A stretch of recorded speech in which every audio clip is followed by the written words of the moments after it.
All right, hello, hello, hello. Welcome back. Welcome back. Welcome back. Welcome to Victoria 3, some Monday morning Victoria 3. Apologies for how long it took to get off of the start screen. In full disclosure, I wear an insulin pump, and right after I hit go live, I got up and bumped into the wall and tore my pod out. So maybe I don't know if that's indicative of how the rest of the run is going to go here, but I'm going to stay positive. Gonna stay positive. All right. So start of the week. We are moving strong here. So let's recap where we were last time we were here. It's been what was it, Wednesday last time we did this run. So we are trying to win the great game, as always. We are trying to get that great game no objective. So we need to push Great Britain out of Central Asia. So they have these two little treaty ports. But more importantly, we need to push Russia out of Central Asia. And so essentially, we need to... So Central Asia, yeah. So we need 1, 2, 3, 4, 5 states off of Russia, and then to get these guys out of their power block. So we've got some work cut out for us. One thing that is a positive for us is, so we have a pretty strong military, 11th in the world. But it looks like Russia's right before the end of our last episode, Russia's military suffered significantly. They used to be the #1 rank. They were up around 200 something standing army. They're now at 132, which is achievable for us. So 132, oh, and 306 battalions. They must have changed army model. Russia is on peasant levies.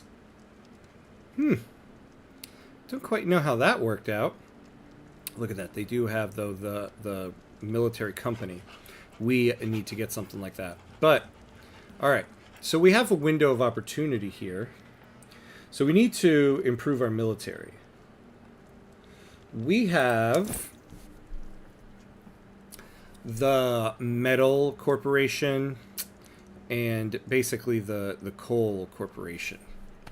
Are we close to getting any tech that's going to give us another one? No. But we could switch to laissez-faire and get ourselves another company. We are at a point where that wouldn't be so bad. Oh my god, yeah, look at that. Oh, man, we really need to be on laissez-faire. So we're going to try to do that. But yeah, at the moment, we are trying to get no migration controls overturned. But we seem to have a revolution by the Afghan supremacist movement. They do not like that.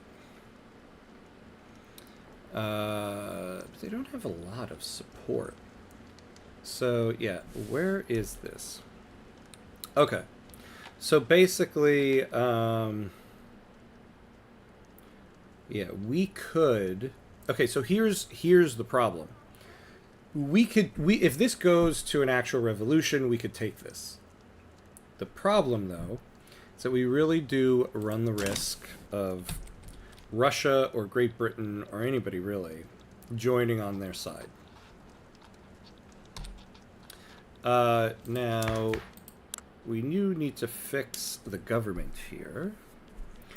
Remind me who likes this? The industrialists.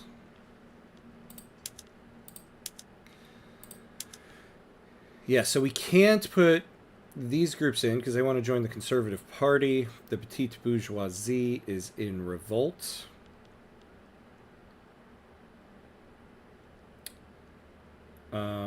Interesting that the intelligentsia... I thought the intelligentsia would be for it.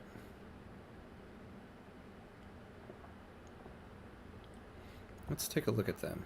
Oh, I actually didn't check to make sure my sound is working here. Let's take a look at them. Hello, me. Oh, I actually didn't check to make sure my sound is working here. Hello, me. Oh. There we go. I got my hello from myself. Okay. Let's see here.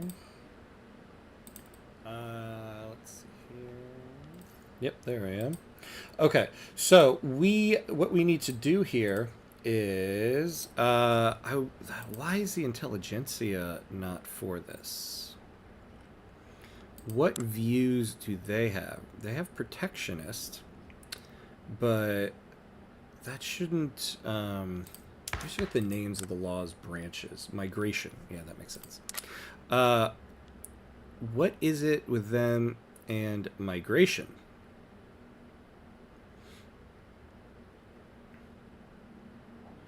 Yeah, they shouldn't be revolting over this.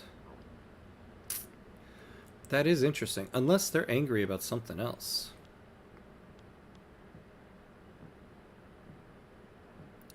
The anti-Portuguese. Yeah, very, very strange. Okay. Now the problem is, like, we have closed borders at the moment, right?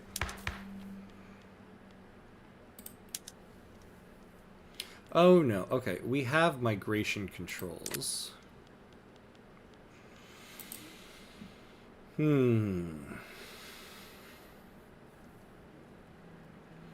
have migration controls. We can't do multiculturalism yet, right? No, doesn't look like it. We need to finish level 2 of this branch. Now, I'm tempted to cancel this right now, because, I mean, well, no, because we also need population to come in. What is our...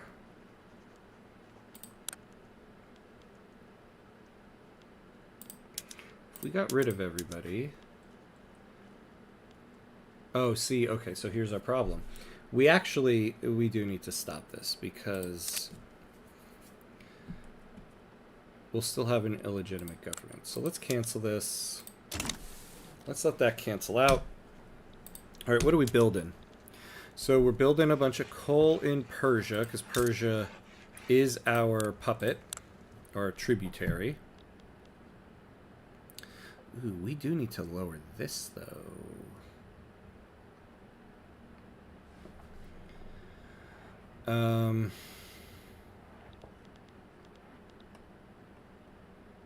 Yeah, they have... What do they have?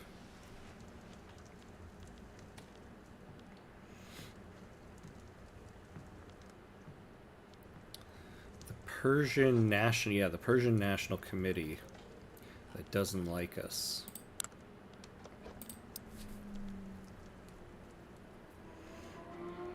Could we appoint a governor? No. Yeah, no, we can't. Oh, hello there, Sloth Boy. When you play Frostpunk 2 again, can you zoom in on the districts? Because I really want to look at the visuals, because I like the new visuals to the game. Yeah, definitely. Thanks for letting me know. I will definitely do that next time. I'd love to hear that you're enjoying the runs of that. Will do. If it's of interest to you, so we'll have the regular Frostpunk 2 one going starting next week on Tuesdays. I'm going to create an additional stream in the week where Frostpunk 1 I'm going to play The Last Autumn, the prequel story. You can kind of keep an eye out for that, but I will definitely zoom into the districts more. It's a good idea. I guess I sometimes forget because the game is so stressful. I'm usually sitting there going, oh my god, oh my god, oh my god, oh my god, oh my god. I should take a moment to breathe and enjoy the visuals. It's Good to know. Alright, so we can't appoint a governor. We need Persia to be more on our side. We're not going to grant their own market. Alright, so we'll come back to that. Now, one thing before we unpause too, we need to take a look at here. Our economy is slipping closer and closer to default. See, our rank significantly went down. So we now have a really high interest payment. This is probably from these groups here. Yeah, see, we need to make the petite bourgeoisie happy again. We're losing prestige from that. That's lowering, that's increasing. So we need to make the petite bourgeoisie and intelligentsia happy again. So you're going to do world domination. Not with the Afghanistan run. The goal here is to win the great game. So basically, so by winning the great game, we get this great game no re-achievement. And so essentially what we have to do here is we have to force Great Britain and Russia out of Central Asia. Great Britain, we just have these 2 treaty ports here we need to take back. Russia, we need to take 1, 2, 3, 4, 5 states off of them and free these guys from their power block. So that's the next thing to do, which we're getting there. We have the 11th ranked military. They have the 7th. So we're not far. But we got some problems. We got some problems to deal with, like this economy here. So, when the petite bourgeoisie and intelligentsia are happy again, these interest payments will go down. We're subsidizing steel mills. Do we still have to do that? Steel mills, where are you? Where are you? Oh, there we go. This one. Yeah, we do. Why is nobody buying steel? Well, we got some bureaucracy. Who do we have? Do we have any trade agreements? God, we need to get some. We need to get some trade agreements. So, can we export some of this steel?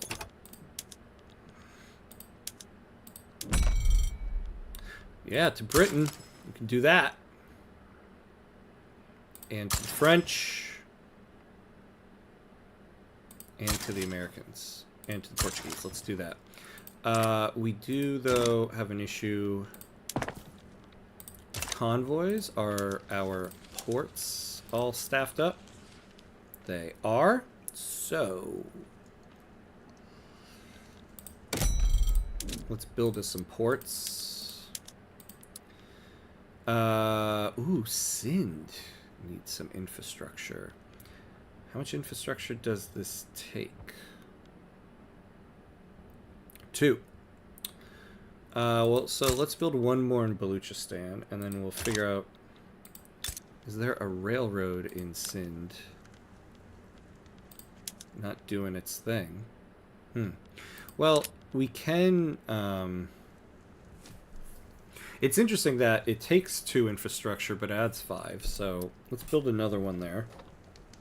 So once you start playing The Last Autumn, are you going to do full communist or penal colony? Ooh. See, the thing is, I've never finished, I never completed The Last Autumn.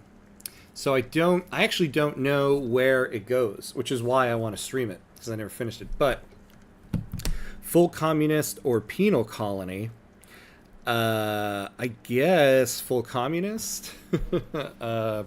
Penal colony sounds bad, but I say that now, and then you get into the midst of let me get rid of this thing. Then you get into the midst of Frostpunk, and you're like, oh my god, penal colony, go. So we'll say beforehand, full communist, but check back in on me in like episode 3 when I just need everybody to go to work. All right. So let's take a look at our market, see what's going on here. What do we need? We're kind of pretty good on stuff here, except everything that matters. Tools, iron, coal. Although they're not terribly bad. Tools, I wish, were a little bit better.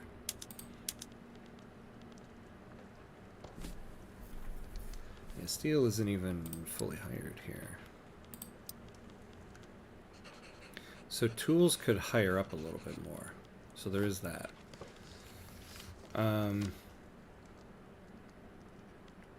Oh! Why are we not utilizing all of our steel? Okay, let's stop the trade routes of steel that we just created. Except maybe we'll do the British one. We'll do the British and French. Now let's turn all of these into steel tools. And now... Yeah, I know, right? It was one of those things that I was like, oh, I gotta do that, oh, I gotta do that. And then it got close to Frostpunk 2 coming out. And I was like, oh my god, I gotta do the last autumn before Frostpunk 2 comes out. And then life got in the way. And then Frostpunk 2 came out. And then I never went back to the last autumn. So finally, I'm like, you know, it's time. Especially with some Frostpunk 2 DLC coming out, so there's going to be more lore added to the game. I'm just like, I gotta do this. I gotta get it done. I'm also very bad sometimes at finishing runs, which is why I like to stream games, because whenever I stream something, I finish it.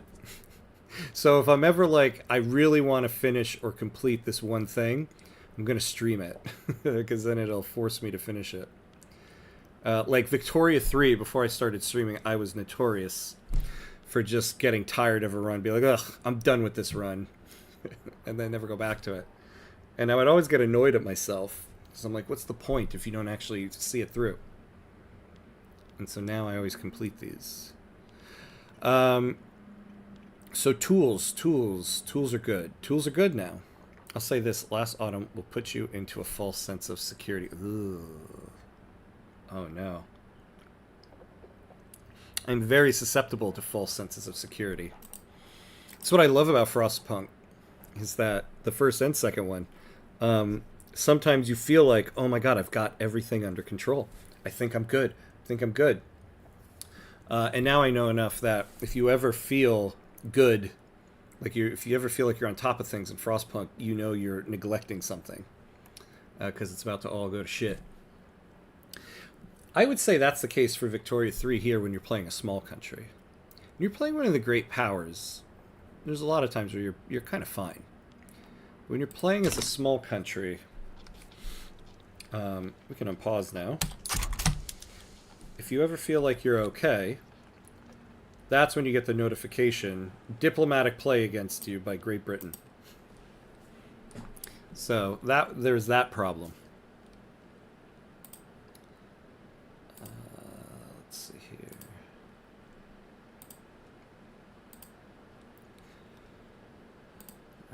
Righty. So let's slow down for a moment because we want to do a new law. Alright, what would get... We need to lower the interest rate. What would really make these guys happy? Oh, come on, you guys. Ethno-state, national supremacy, or racial segregation. Give me something else. Alright, who is the head here? Who's the head of these guys? Jingoist. Oh, I do like mass conscription. But I don't think we can do that. So in the 1800s, Great Britain is the boogeyman? Yeah, basically. Great Britain and France. And they're very colonial. So when you're a small country, they are coming for you. If you're a great power, generally, you're kind of okay.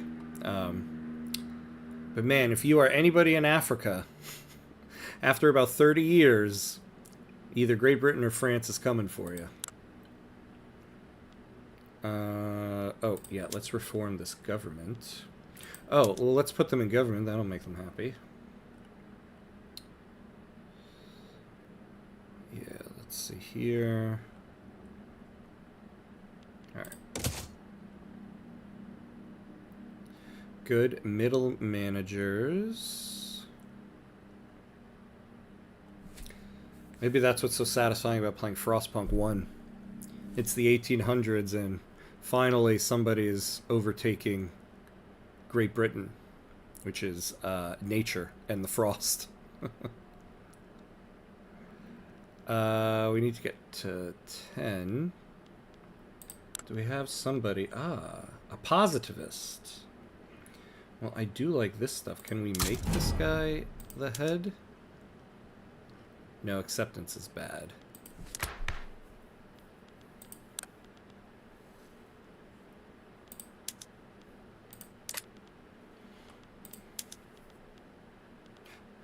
I've never gone theocracy in the game.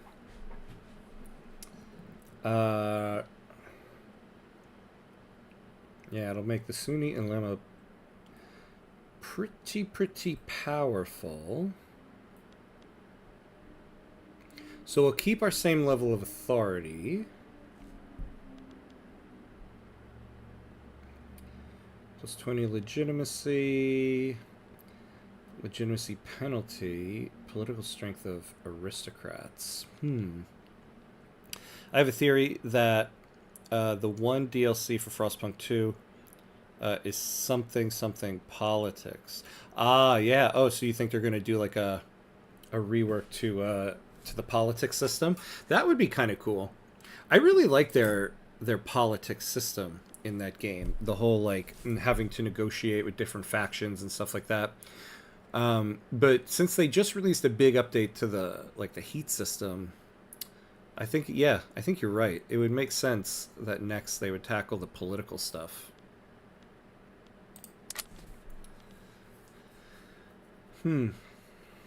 Oh, I forgot. Yeah, laissez-faire. That's what we want to move to. All right, let's try to get to laissez-faire here. It'll also lower our share of the construction costs. Oh yeah, so the steel, we were looking at the steel to see, do we actually need to subsidize it?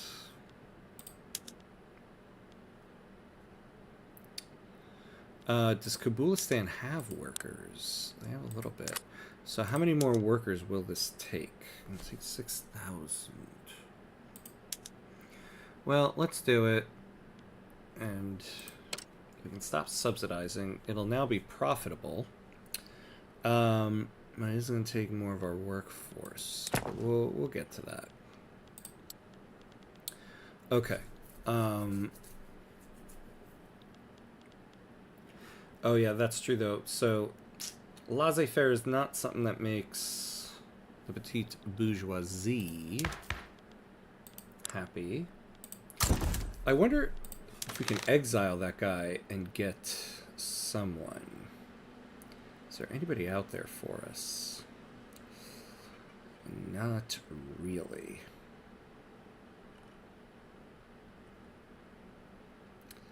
My God, people. Yeah, we need...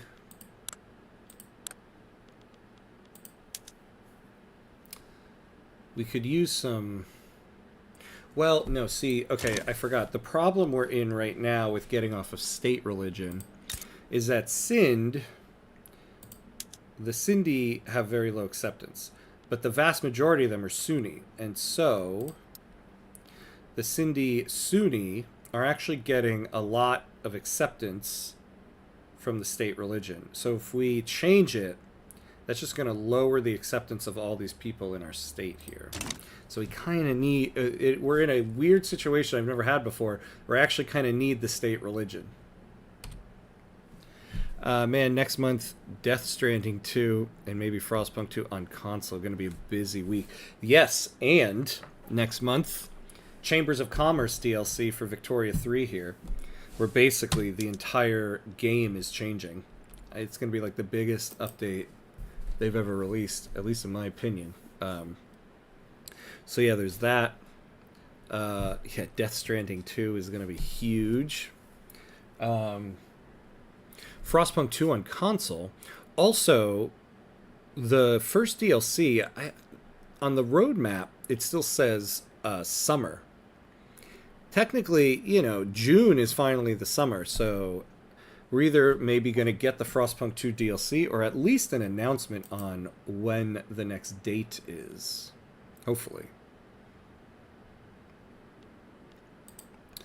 Alright, we are getting alarmingly close. Ah, look at this, though. Our credit went up. So that's good.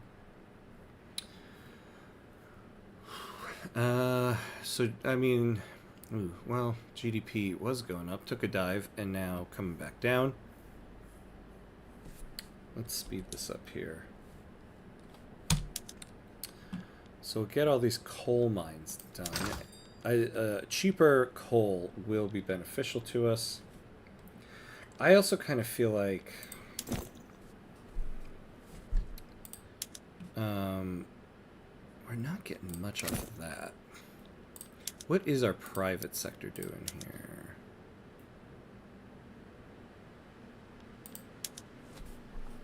See, this is the thing. I shouldn't be building all of these. I should be letting the company do it. Let's get a lot of these off of here, because the private sector isn't going to build something if we have all of that on there. And I'm slowly losing mind. They haven't said anything about it. Yeah, not even a teaser or something with console. I know. It's like they released that roadmap and they were like, there you go. We don't need much else. And so, yeah, I forget I want to look at this real quick. The Frostpunk 2 roadmap.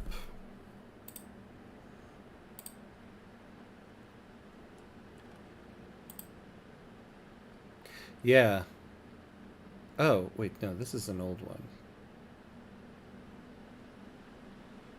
Because the newest ones have a date on it.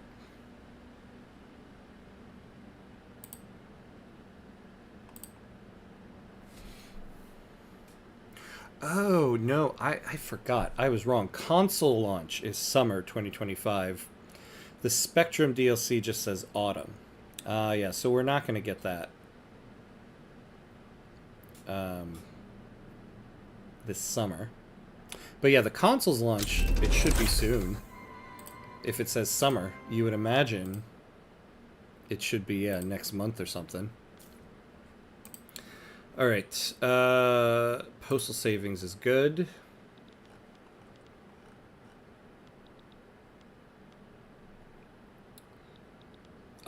No. Okay, we are in default. We are in default. I probably shouldn't have left taxes like this either. Can we dip out of it? Alright, let's pause here for a second. We cannot stay in default, because look at this. Our throughput, they're already getting a negative 7% throughput.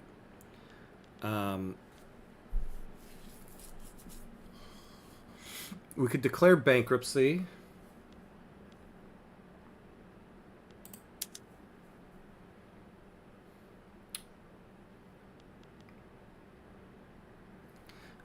We can't really do any more consumption taxes. We're kind of at the max for that. We are, though, just at negative 12K, but we're at max taxes, and that's not sustainable. We could delete some construction sectors, but in order to feasibly delete construction sectors, we would need to be at least medium taxes, and add 30K to the deficit here. So we would need to make up for about 42K. Oh, hello, Fadusapo. Thank you for the follow. I appreciate it. Thank you, thank you, thank you. Welcome, welcome. Welcome to our Afghan bankruptcy that's about to happen.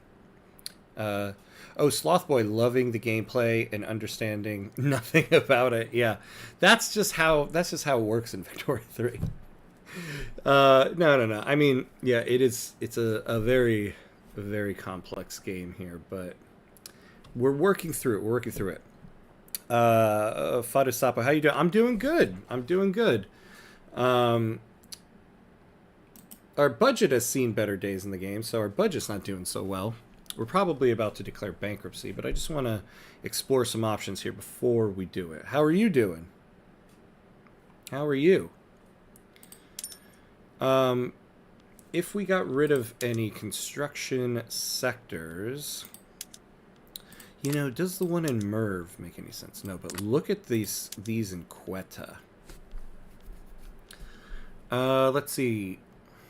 So if we got rid of all three, that would make up for 15k.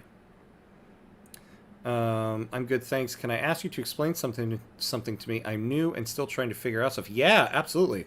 I love answering questions about the game. Go ahead. So 15k for that. 7k. See, we would have to delete a lot of our construction sector.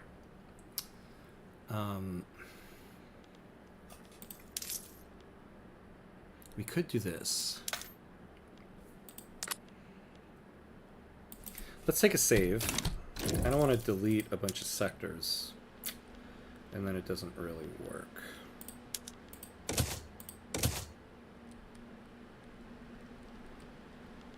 Yeah, questions are always welcome. So let's get rid of the ones there. And the ones in Merv. Let's get ourselves a Monday update. Yeah, that didn't do much for us. Kazakhstan has... so I started with one state country. And no, I conquer another state, but they have shortage of some stuff, like meat. I have a lot of them in my original state. Do I need to make import routes for meat, or my primary state will provide to my second? So, yeah, that's a good question. So the primary state will provide for the secondary state, but meat will be more expensive in the secondary state, but it will provide some because of Mappy. So basically, Mappy, what country exactly did you take? Because it might be good to just show that country. But basically, the concept of Mappy in this game, market access price impact, I believe I always forget what the I is. So the game kind of, it's ideal to build a production chain within a state. So you have your overall market here, right? But this is kind of the average of all the states. I'm Hesse Kessel, and I took Saxony. Okay. So like, well, now they're Germany. So we'll just look at ours here.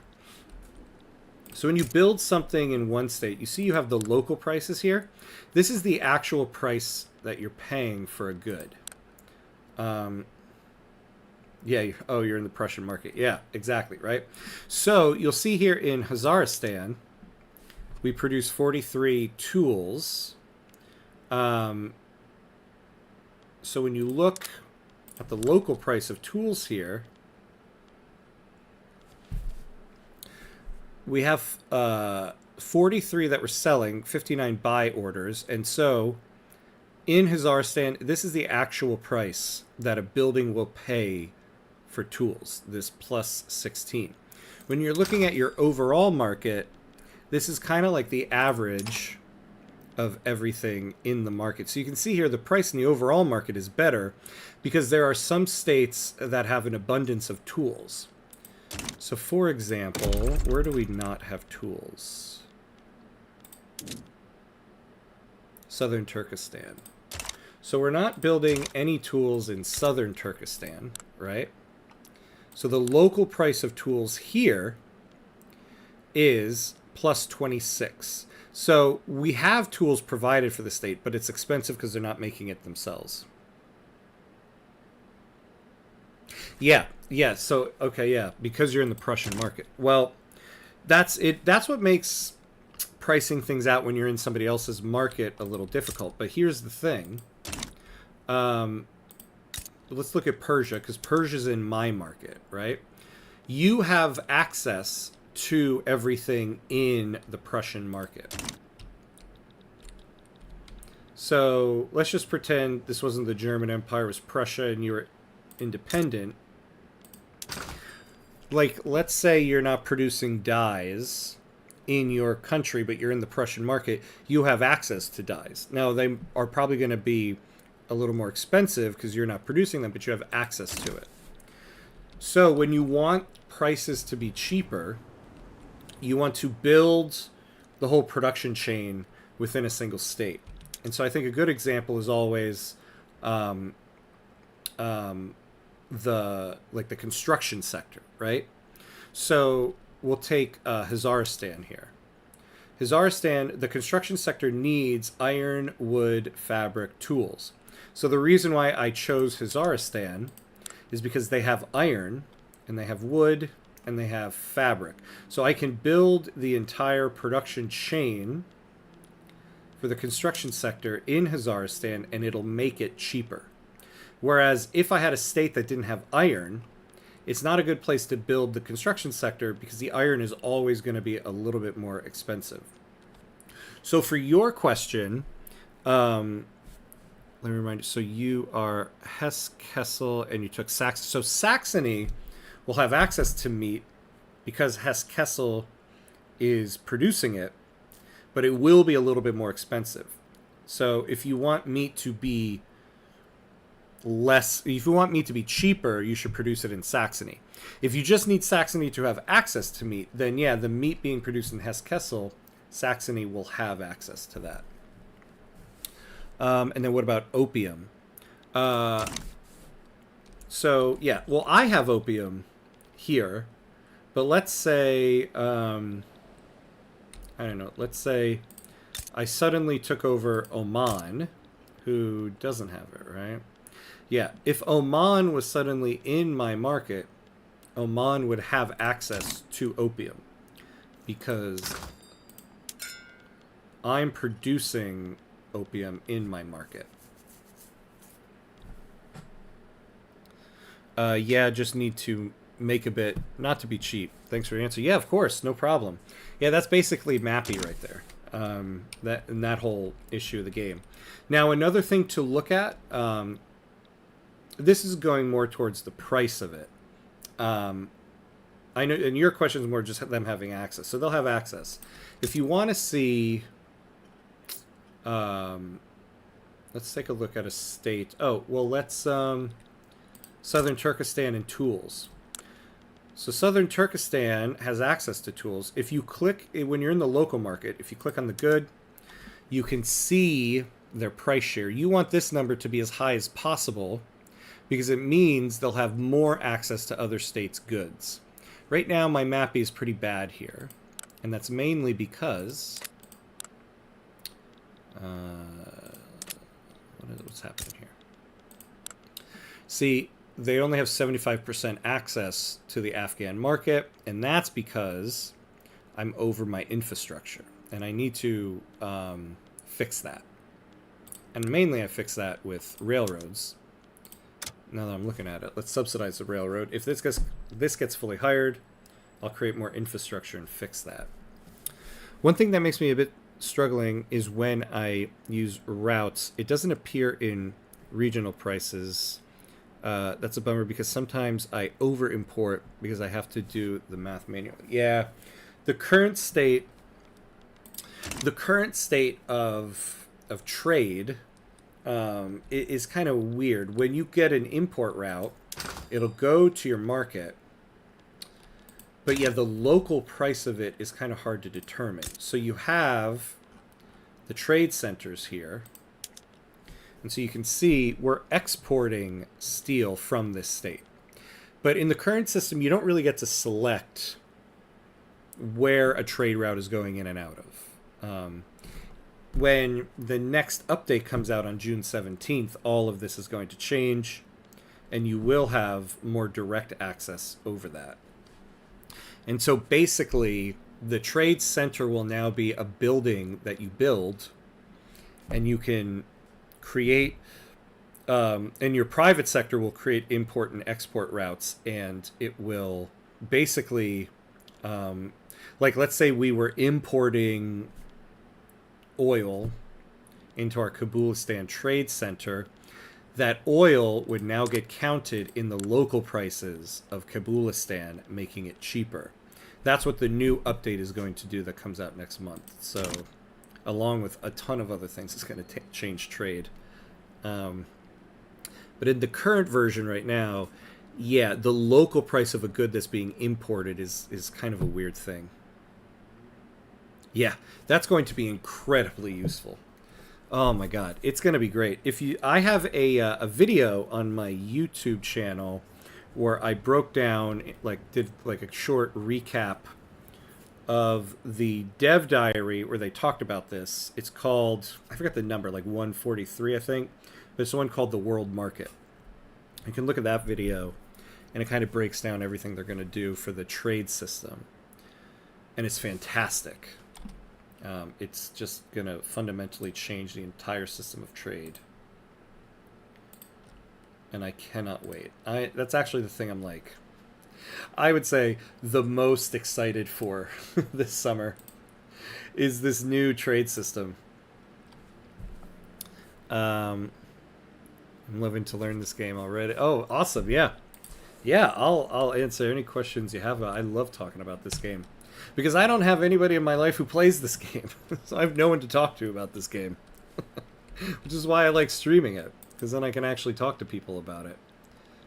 Now, that being said, we absolutely need to get out of default here. So the reason why it's worse to be in default than be in debt, or than bankruptcy. Oh, hello there, Miguel Carvalho. Thank you for the sub on YouTube there. Welcome, welcome. I'm learning Vic 2. Oh, interesting. See, I never actually played Victoria 2. I kind of came in right when Victoria 3 was released and just kind of started on that. Now, when it comes to this, so when you reach your debt limit, you're in default, and you can declare bankruptcy and get out of default, and it'll clear out your debt, but come with a bunch of penalties. But what makes default worse is that the longer you're in default, the longer these penalties go up, and this throughput penalty is the absolute worst. So right now we're suffering a negative 7% throughput, which means, let's just take a simple building that we have. Yeah. So this building, you see, is at negative 6% throughput. So we are producing negative 6% or 6% less explosives. And that will keep going down. We're going to keep producing less explosives, but still have to pay the same wages. And if you stay in this too long and start getting a very high negative throughput number, your building is just going to become completely unprofitable, and your entire market is going to crash. So we need to get out of default. I'm trying to see if we can do it without declaring bankruptcy. I don't mind declaring bankruptcy, though there are some pretty bad penalties for it.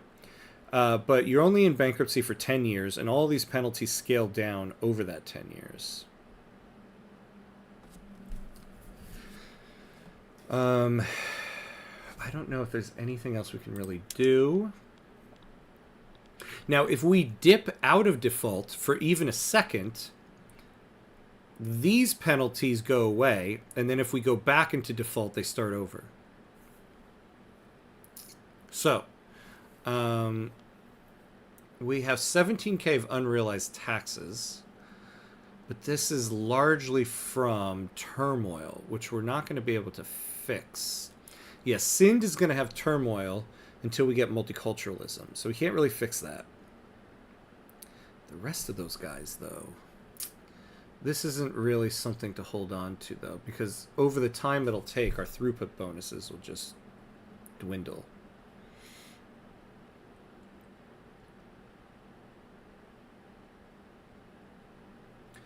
If we could make the petite bourgeoisie happy and negative 20% loan interest rate.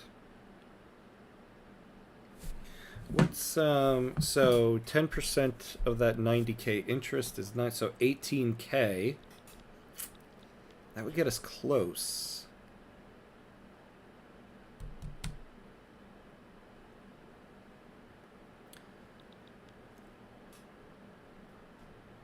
So the other thing is the construction queue stays paused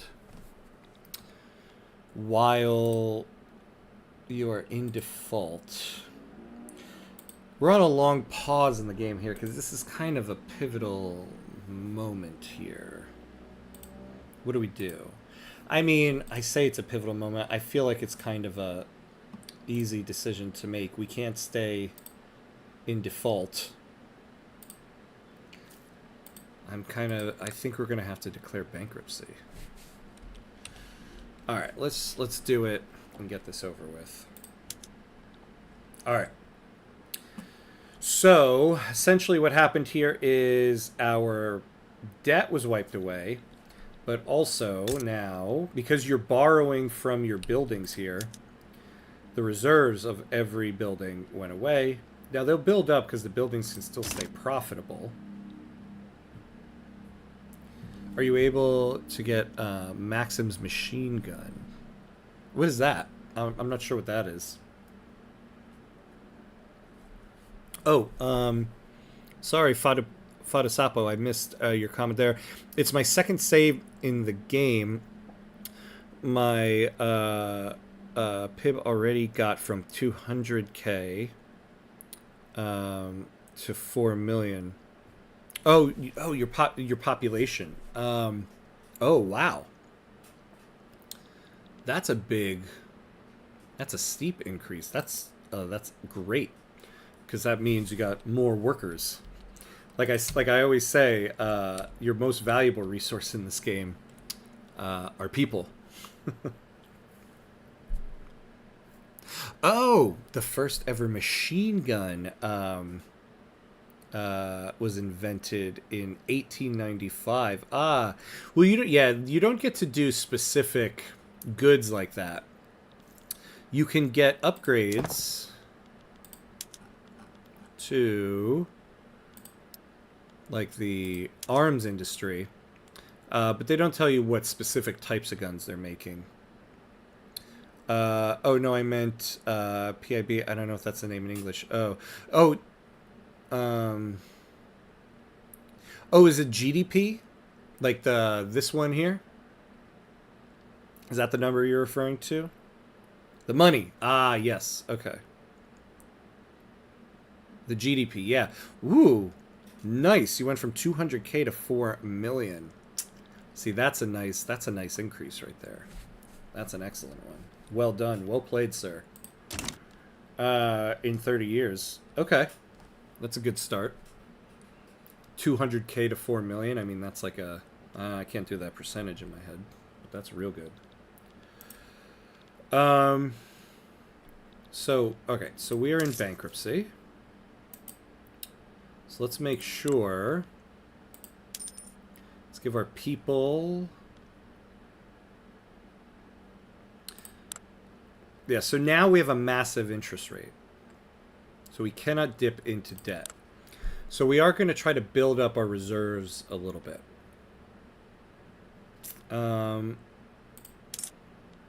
I say as I spend money. Okay, so let's do that. We wiped out our...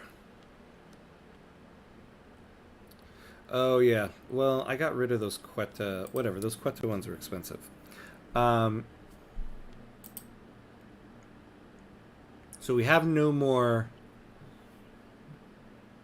We have no more construction queue, so let's reassess what we need to build. Now, the penalties are suffering from bankruptcy.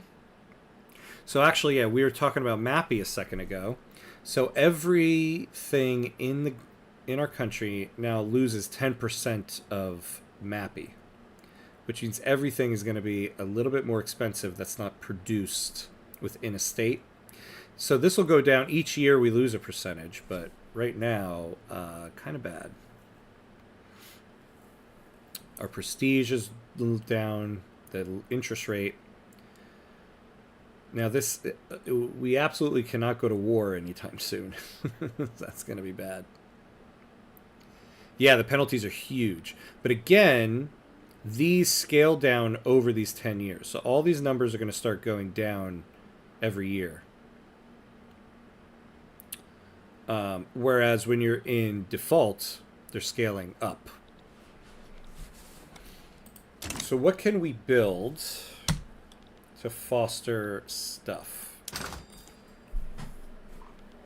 Well, first off, we need to be exporting more of this stuff. Let's get the world addicted to our opium.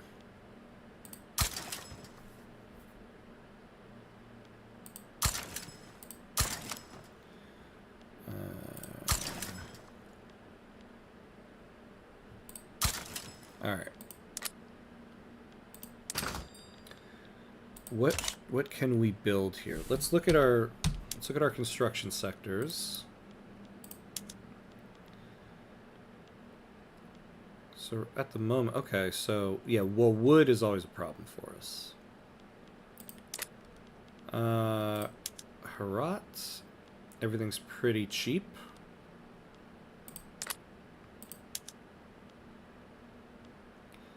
Everything's very cheap. Okay. So we can build one in Hazaristan, one in Kabulistan. I would like to keep improving the military, and so we can actually... I think it's time we got...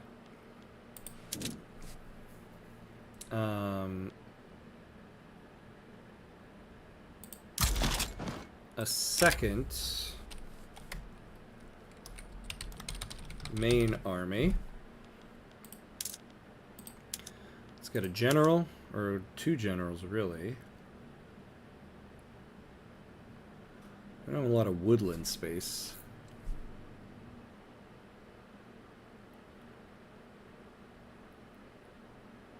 Okay, so this guy isn't so bad.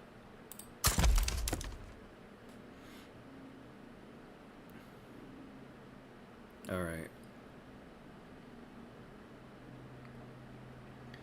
Yeah. Let's do that. Now, we want to build up... Oh, are we all on skirmish here? Yeah, what are munitions in our market? Munitions... we could do a little bit more of. Oh. Okay, sorry. Change of tactic here. We'll get back to that army. We need to fix infrastructure. We need to keep the railroads hired. That's what we need to do. Look at this. It says they're hiring. Herat, though, isn't.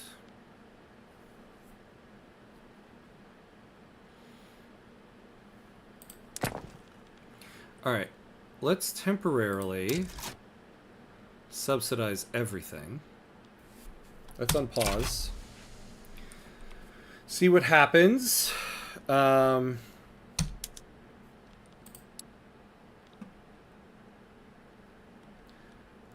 let's build up this small reserve.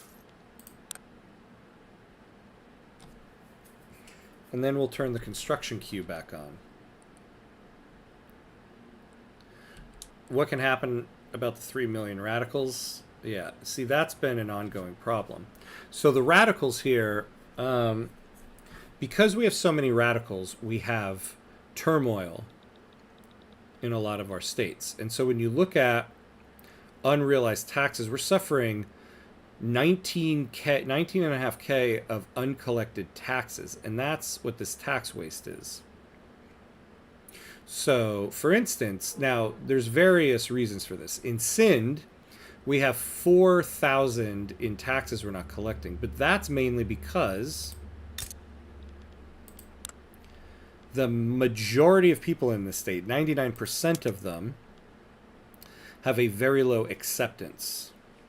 And that's what's making, they're at the level 3, and that's what's making them radical. So what would be helpful is if they weren't as radical, or if they were more accepted. Now, we're already at cultural exclusion, and so to get multiculturalism and the society tree, we have to get down to the level 3 tech and get human rights, which is why currently we're trying to finish out level 2, and then the first thing we're going to go for is human rights, so that we can get multiculturalism, and that extra acceptance will greatly fix a lot of the problems in our budget.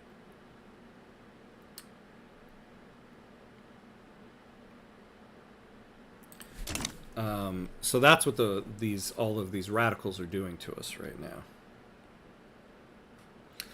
And you can see here, these guys, the Sindhi National Movement and the Shiite rights movement, because they're at 54% activism, they're adding radicals every month to our country. And what will stop them from doing that, what would make them happy, is passing multiculturalism. Now, the Shiite rights movement, yeah, they want total separation because they're not the main state religion. So we could pass total separation. That would lower some radicals, but it would also make acceptance lower for these Sindhi pops who are the state religion. So we'd lower the radicals of one group and increase the other. So we really, really, really need to get to multiculturalism right now. Multiculturalism would directly lower our radicals and make our budget better. Now let's see where I'm going to build some barracks. Where do I have most of my small arms? Oh, there is Kabulistan. So let's build... Oh, actually, where's our munitions? Because, again, Mappy, creating the barracks and the battalions in states where you have these input goods will make them a little bit cheaper. Pashtunistan, Baluchistan.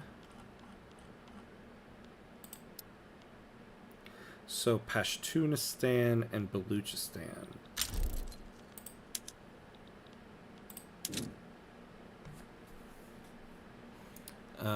And how many peasants do we have?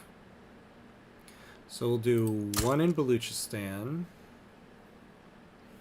Yeah, we're running out of peasants a lot. Alright, so we're just going to have to build. Let's do 3 in Quetta. Oh, we got to incorporate Merv.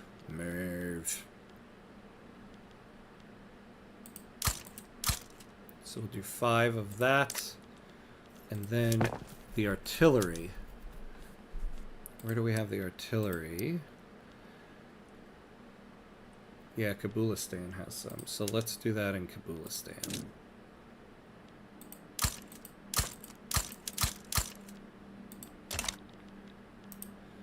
All right. Where did we lose? Oh, you know, we probably lost our interest in that area because our rank went down. Yeah, look at that. Now, we're keeping the interest in New England and France because we're trying to get them to be allies with us to help us with the Russians. Oh, France's opinion has very much changed. This is excellent. Poor relations, but at least they're now conciliatory. Reconcile with Afghanistan. Before, they just wanted to take us over. And, oh... But now the United States feels like that. Alright, so maybe we're done with the United States. Are we doing any... Before we do that, are we doing any trade with them? Yeah. Is it useful trade? Oh, yeah, no. We need this wood. So we gotta keep that interest. Well then, let's just improve relations and hope for the best. Oops. Alright, so it's time to turn the construction queue back on. It turned off because of the declaring bankruptcy. So let's see what that's going to do to our budget on the Monday update. Yeah. Yikes. Okay. So maybe we do put these down a little bit more for the time being. Yeah, this is why getting laissez-faire will be very beneficial, because the private queue will take 75% of these construction costs.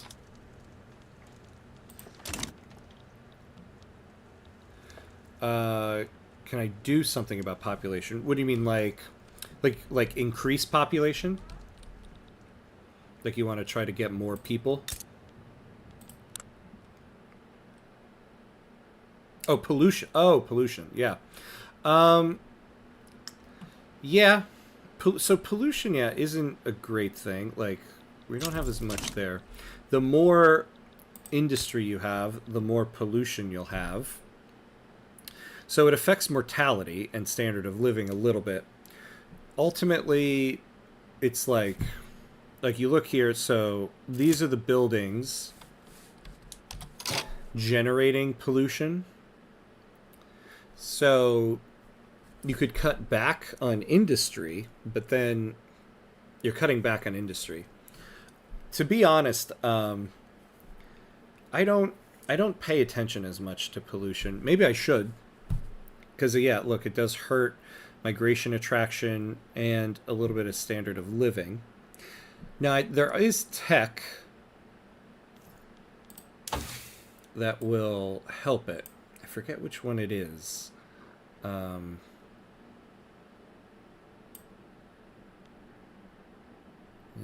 it wasn't that.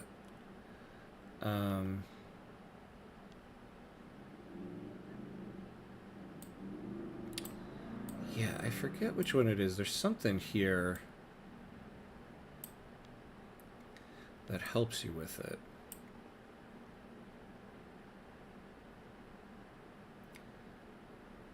Yeah. So, your health institution, that's what it was. Your health institution will lessen the effects. And since this is an institution, those benefits scale up as you scale up the institution. So you can do that. Increase your health situation. Alright, Abd al-Rahman Javed has challenged Abdul Hussein Maksum to a duel to the death. Do we want any of these guys to die? Ooh, a Sunni theocrat. Yeah, let's let them fight. Although, do we need the intelligentsia to... Ooh, yeah. Yeah, let's do this. We need the intelligentsia to not be upset because our prestige will go up a little bit. Yeah, look at that. They're so upset that that didn't even do anything.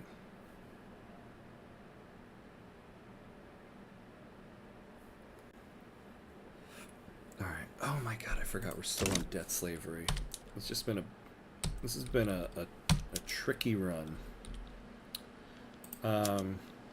Yeah, no problem. Alright.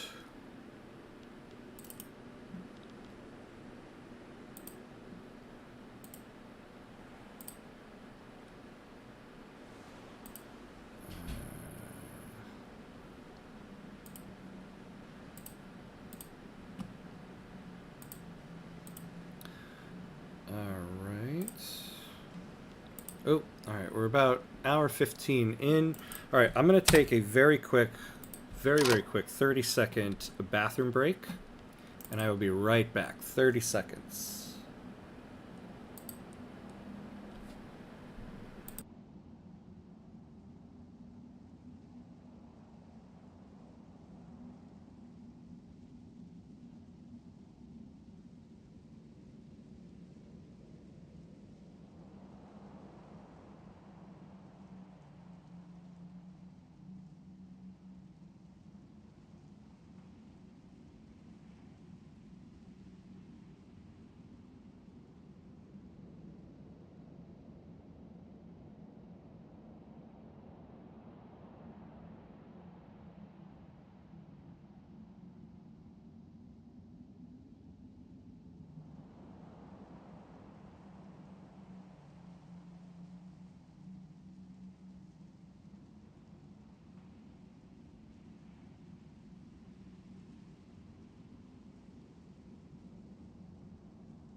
All right, and we're back.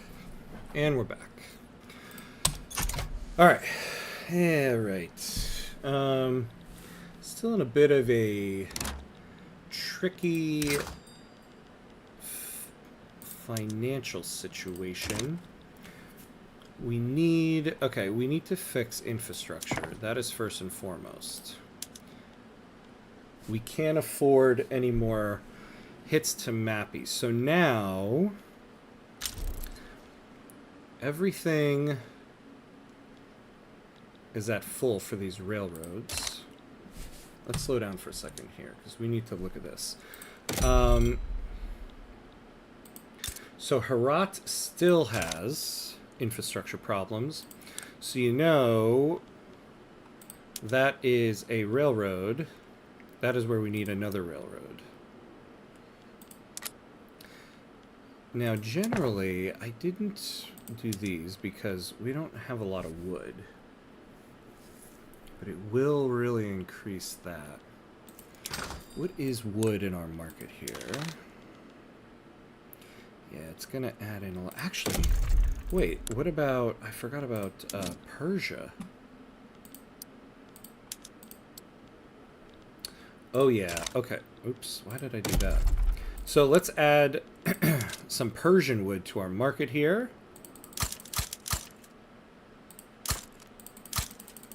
Just build wood. Put all of the Persians into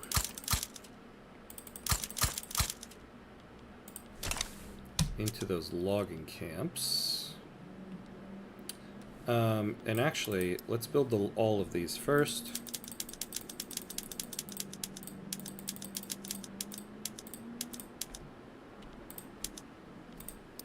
So we'll build the railway in Herat. We'll start building these logging camps. Once we get a good number of them built, then we'll change the PM in on the railroads. Now, are there any of these railroads? Yeah, none of them are profitable. So let's take a look at a place like Kabulistan.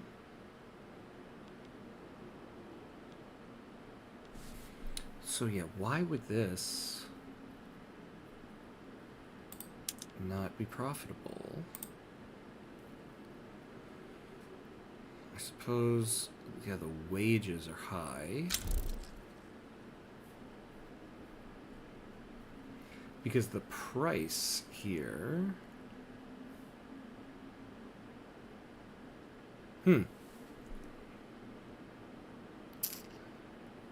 Because we're utilizing it as much as we can. Or not, okay. So what of these goods do we need more of? Iron.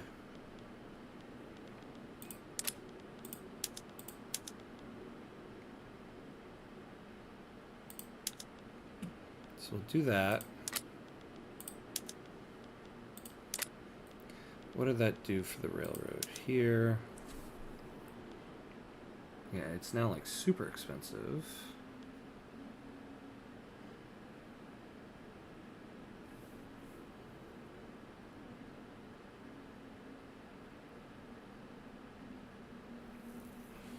Yeah, so we're paying 333 in subsidies for this. Let's take a look at which ones we're paying the most in subsidies for.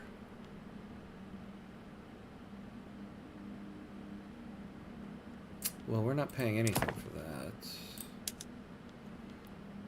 Paying nothing for that. Where are the ones we're paying the most in subsidies? Here's one.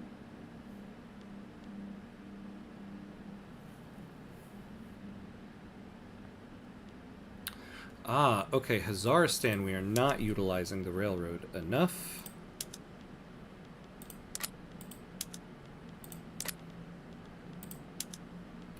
Interesting.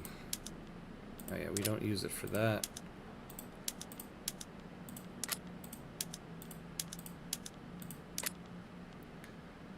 Okay.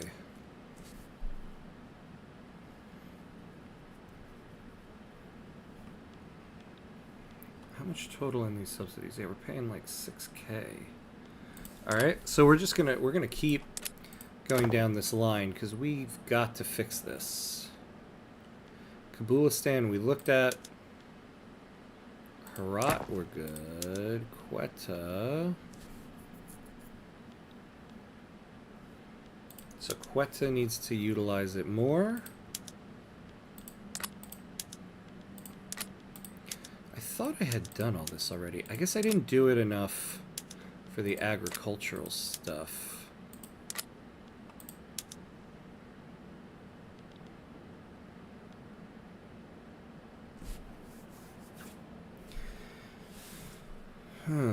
Okay.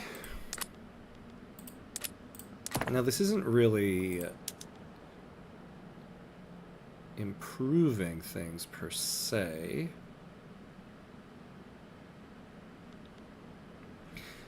But generally we do need to utilize the railroads more. Especially if we're going to subsidize it.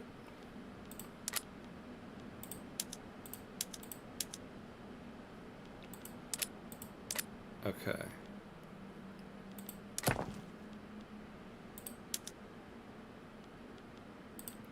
So northern Baluchistan. Yeah. That place is just going to be what it is.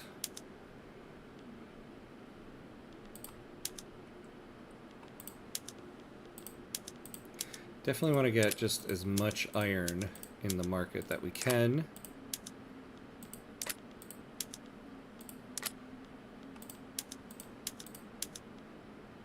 Ooh, yeah, okay, maybe not there. Okay, so Baluchistan is good. Sindh. Yeah. Southern Turkestan.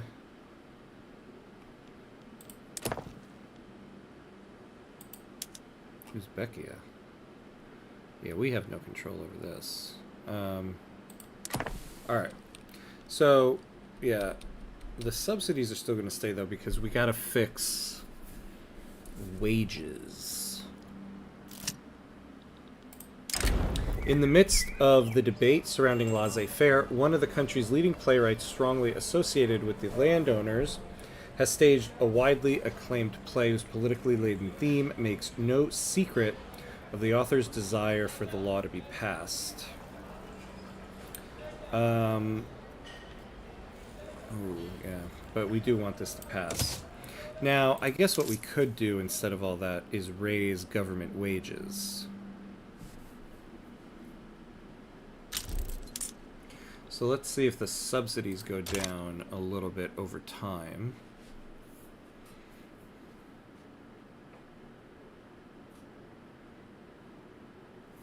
This tax waste, though. This tax waste is what's killing me. We cannot get to multiculturalism fast enough.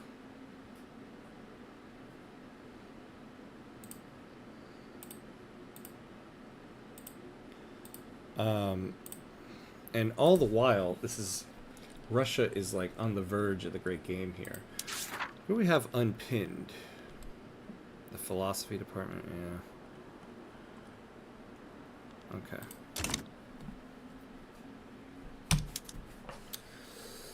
Let's see, what are they building? See, our companies are not building. That is a distressing thing. Like, what is coal right now? Ah, that's why. Coal is good. Iron is fine. But yeah. And sulfur. What's sulfur in our market? So, I think we need to reassess what company. I don't think this is the company for us. We can't disband it, though, for another 3 years. So, alright, so we might as well just live with it now. I knew at the time, too, that was a mistake to make that company. It's not so needed. See, look at that. We have financial districts building coal mines over there. We need the company to do that. Oh, well. Alright, yeah, so build up logging. Logging. I guess we can speed up now. Okay, the Royalist movement, we can... Well, if we stop suppressing it, though...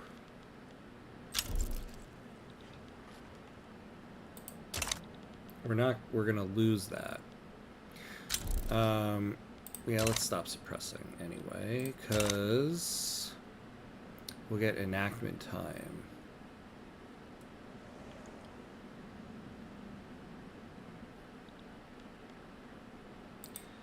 And I guess we could go back to promoting national values in Sindh.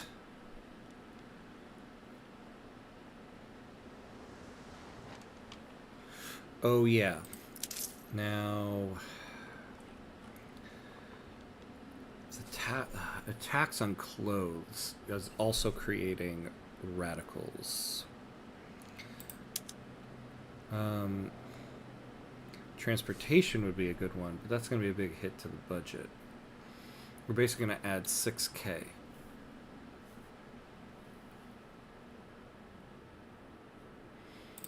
Which you can't really afford to do right now. Although, look at that, we have 3 million in there. But it'll lower radicals. So let's stop taxing clothes. And let's tax upper class stuff.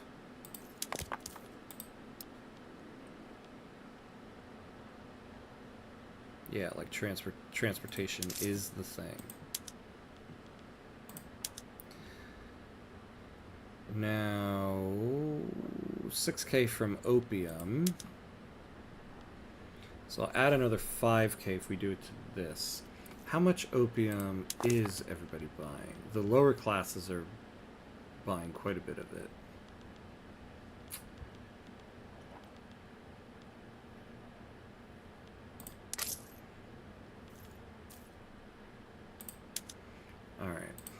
We need to lower radicals. So luxury clothes. All right. So we're just doing consumption taxes on things the upper classes consume.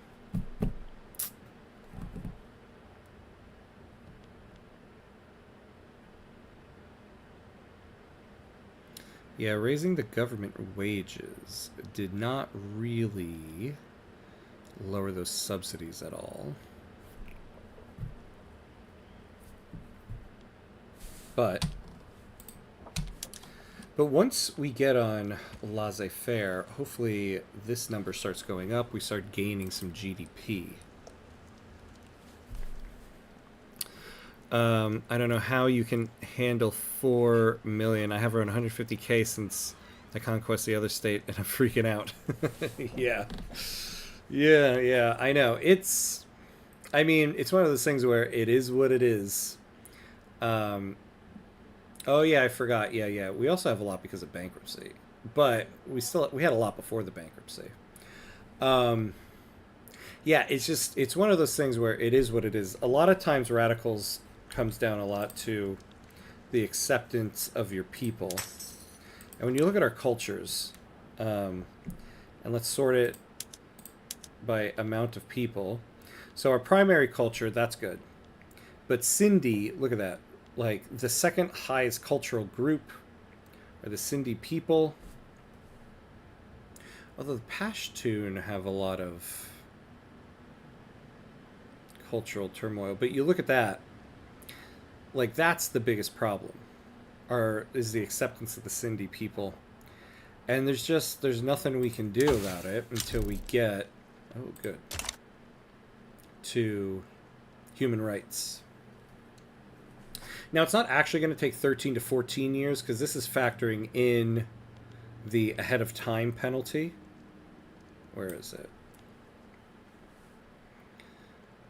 Yeah, so this like extra 12,500 innovation for the ahead of time penalty, which we're not going to pay because once we get these, we're no longer going to have an ahead of time penalty. But we need to get that. And then, we have the task of passing multiculturalism.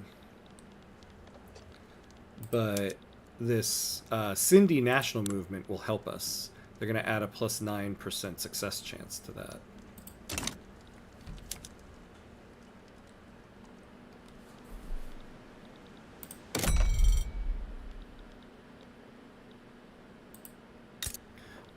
Afghan Tajikistan also has some infrastructure problems. All right, well, we'll add that to the end of the list.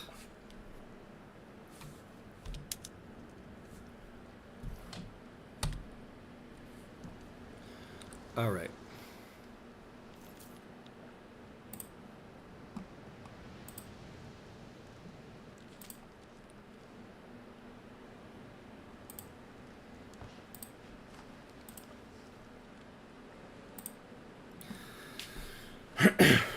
Okay. Now, hopefully Russia's military still sucks. Come on. Oh, no, those are flotillas. Ooh, they moved up a little bit. Do they still have peasant levies? Yeah. I don't know why. It's very interesting. Okay.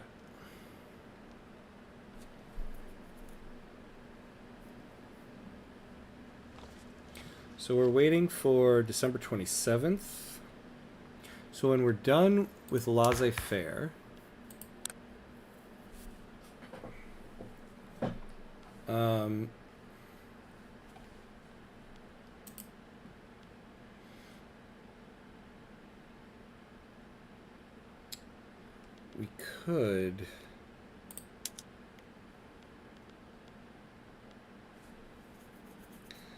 we could tackle one of these things. So we could raise standard of living, which will make people happy.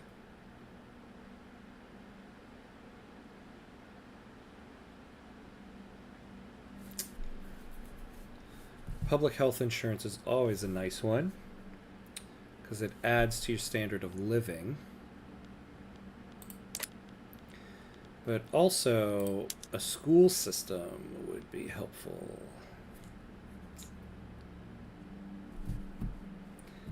But the only thing we can do are religious schools. And I don't want to make the Sunni ulema more powerful. Actually, this is what we have to do. I just feel like, though, we're gonna try this again. We've done a couple attempts at getting rid of debt slavery, but it's 18. I don't think I've ever had slavery this late in the game. Try it again once laissez-faire is done.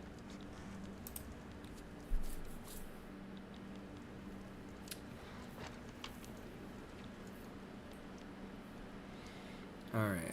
Oh my God! Look at this! Look at this!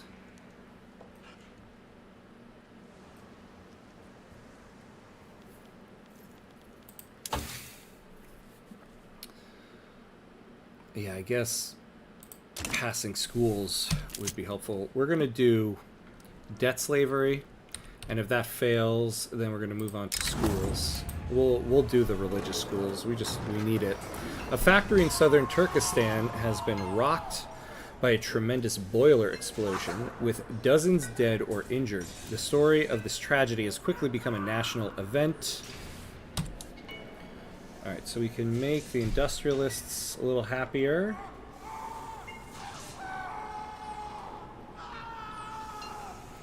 Make the trade unions a little happier, but that doesn't do anything for us. Ah, we can make the rural folk. Now, we are going to add radicals. But this is just in southern Turkestan. There's not a lot of people there. Alright, we got an advancement. So, next, May 16th. Ah, alright, that agitator died. We can finally get somebody else. Hopefully we can get somebody who is helpful to us. Alright.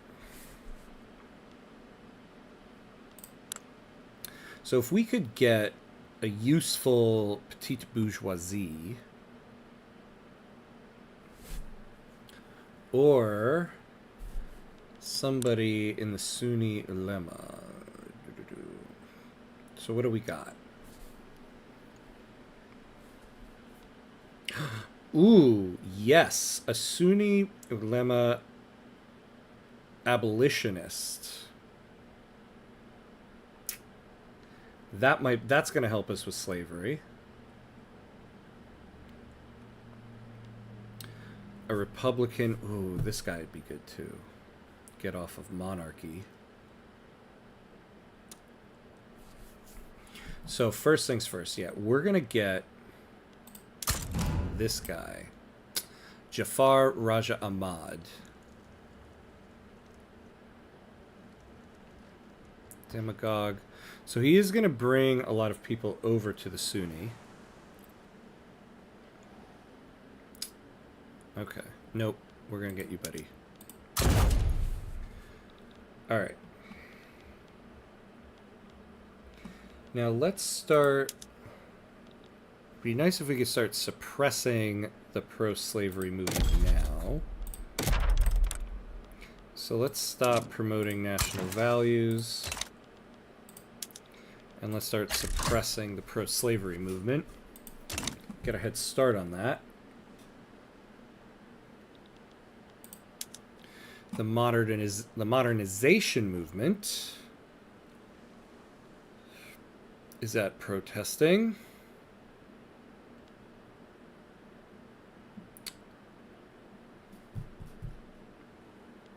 But nothing yet for slavery banned in terms of that. But that should help us here. See, this is really... Do you understand war? Yeah. I actually have a war tutorial, or military tutorial, on my YouTube channel too. I have one video that goes deep into the army, one video that goes deep into the Navy, and then I have another video where I had a war when I was playing as Transvaal, where I was trying to take the rest of the Cape Colony. So it was me against Great Britain. Great Britain made a diplomatic play against me, and I ended up winning that war by naval invading the British mainland eventually. So, yeah, I'd love to answer any war questions you might have. I think I'm doing something stupid because I can't attack. Oh, interesting. So, elaborate on that. What do you mean you can't attack? Like, your armies are at the front line, but they're not moving forward? Because that sounds like, if that's the case, it might be the orders you have your generals on. I have my military up, okay, in the front line, but not fighting. So a lot of times that happens because I forget that, like we'll look at like the 1st National Guard here. This is like my defensive army, so I have them on defensive front, but because there's no general with an advance front, they're never going to push past the front line. They're always going to stay at the front line. So let's say my main army here, I have these guys. One defends, one attacks. If I had them both like this, they wouldn't push forward. So you always need to have one. Ooh, heavy barrage. Yeah, let's put that guy on that. Oh, they are both with attack. Okay. Oh, so okay. So when you say they're not fighting, do you mean that like there's no battles that are starting? Is that what it is? Ah. Okay. Let me think about that for a second. Let me figure this thing out. The Sunni ulema have expressed their concerns about government decisions clearly favoring the interests of the industrialists.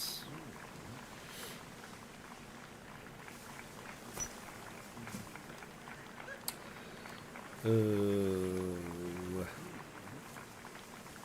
we can do that. I've encountered this as a bug before, solved it by chucking in another general. Strategos, hey, welcome. Thanks for joining in. Yeah, okay, so yeah, that does sound like a bug, because if you have an army at the front line, the generals are on attacking, eventually a battle should pop up. And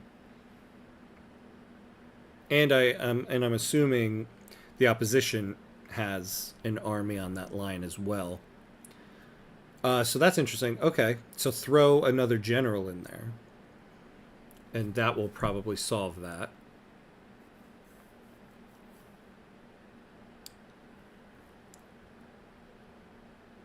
Already did.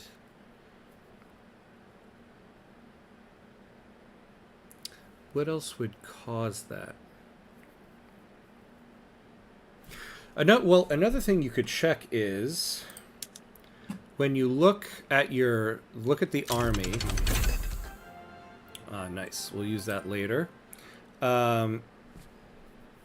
Look at not that, the morale. If the morale is very low, like below 25%, the army probably is not going to attack. When you are in a battle, all 100%. Okay, so never mind, not that. That's interesting. And are you using any mods, or is it no mod?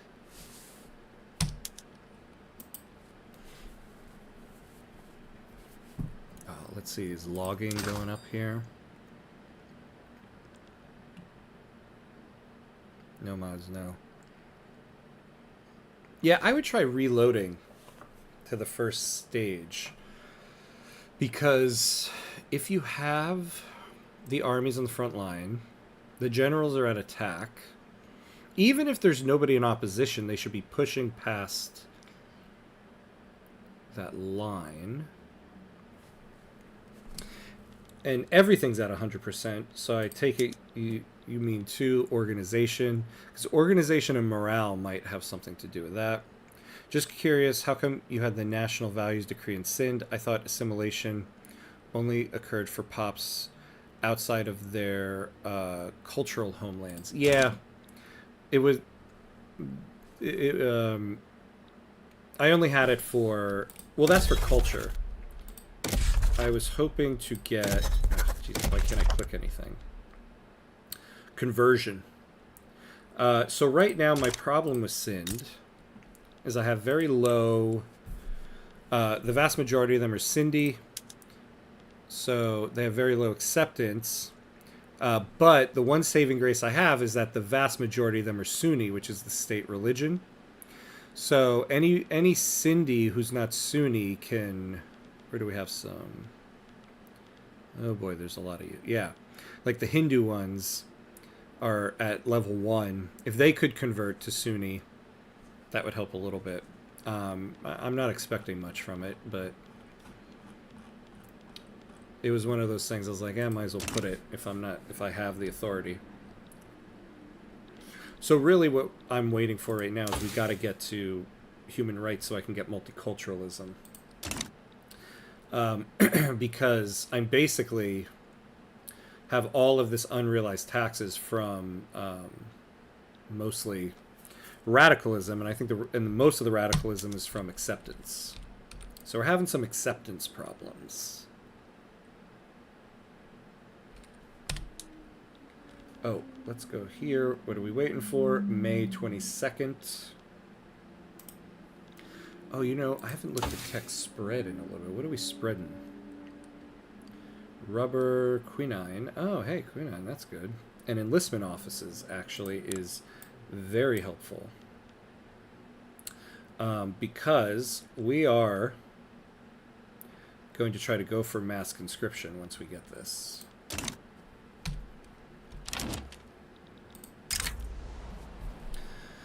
These guys are always asking us for this. And I have to say, like, I'm sorry guys, I have no time for that right now. I just can't. Ah, was a bug. Interesting. Yeah, well, thank you, Strategos. I wasn't aware of that bug. So that's good to know as well for myself. I haven't encountered that one yet.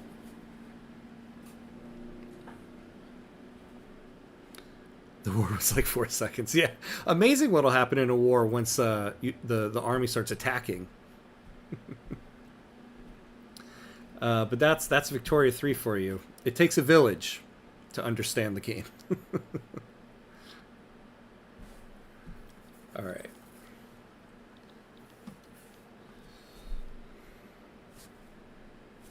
So laissez-faire, and then we tackle slavery. Can we make this guy? Yeah. Damn, his acceptance is too low. But he has given us some agitation for the modernization movement. Yeah, they're not going to help us, though. I won the war, but didn't win the country. I'm confused.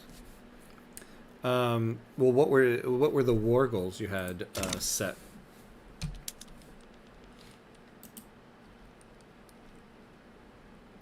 Because war goals are always kind of a complicated and confusing thing in this game. Conquering the states.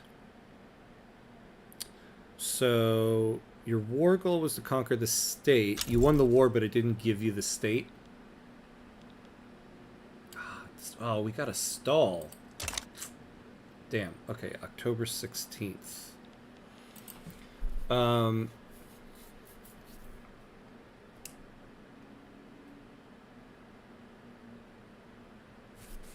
Let's see. So what state was it?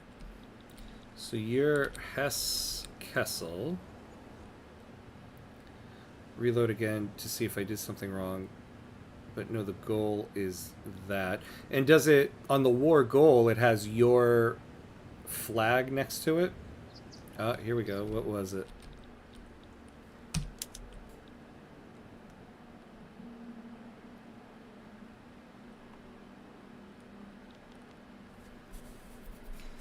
Oh, what is the employment of our ports now?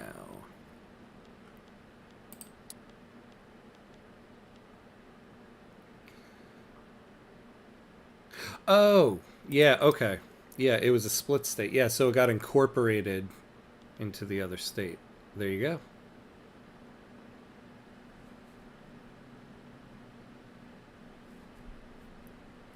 Your second state grew to this third minor state, and now I lost it to RR. Oh, I have to fight again.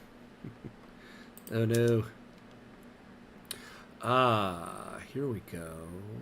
So steam. Okay, so we can do steamers now. I must have missed that. What are we doing here? We want all that on that. Okay. What is our shipyards doing?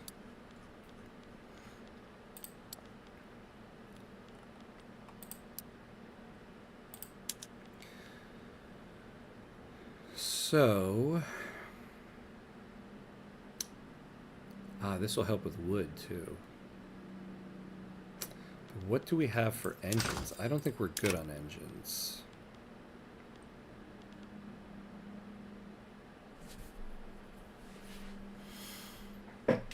All right. Let's...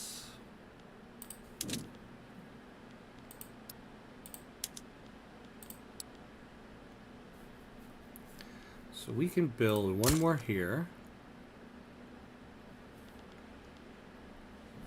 Quetta is probably not the place. Somebody's building one there.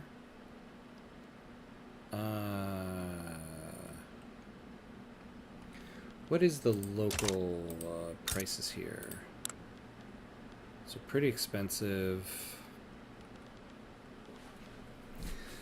We could import some.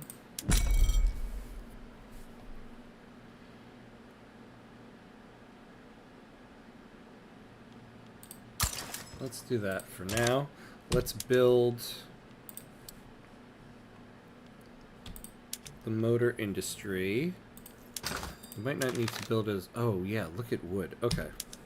Yikes. Kind of went too crazy with the wood. Do a couple more.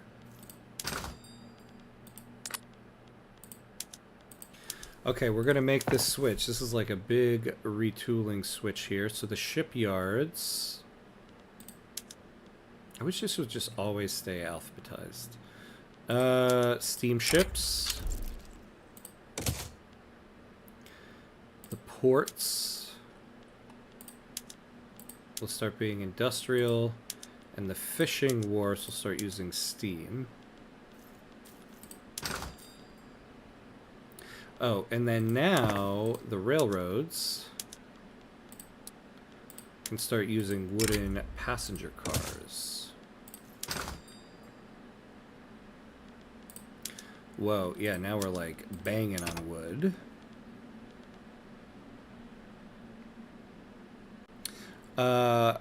And now oh wait, oh, I just read that one, yeah.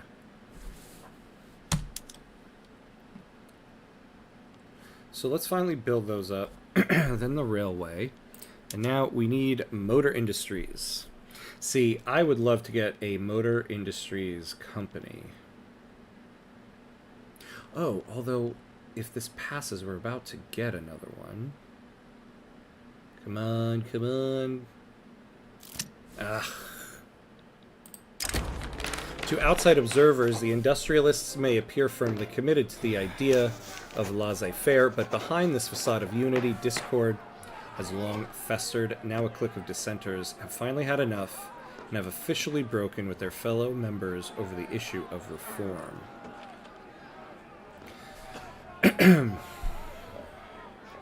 Well, we have no setbacks, actually, so I'll take the setback and get the success chance. All right. March 25th.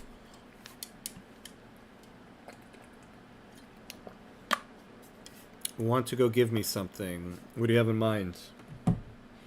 What's up? Tell me, tell me.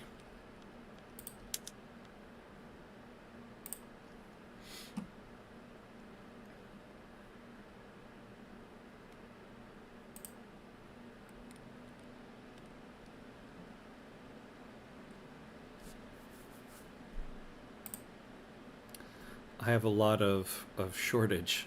Oh, I'm gonna give it wood. I wish I could, right? Let me send it to you. Let me send that right over. Which is so funny because the name of the game in Kabul and then Afghanistan for the longest time is you got no wood. Like 500. Actually, now that I think about it, I don't know if we need this trade route anymore. 259. Yeah. And we're getting 51 hardwood. Yeah, the price of hardwood would go down a little bit.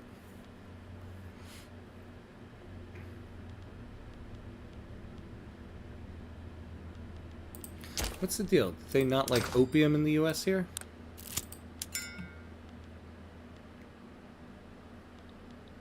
Ah, yeah. See, we need... Okay, we need to start getting more convoys so we can export that stuff.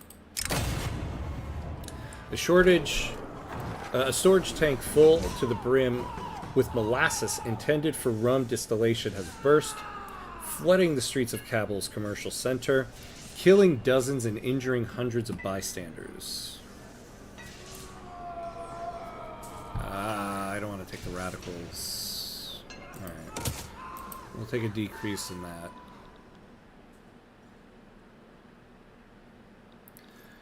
Interesting that... Oop, no. Yeah, we need more ports. Do we have the people for it, though? Cinda does.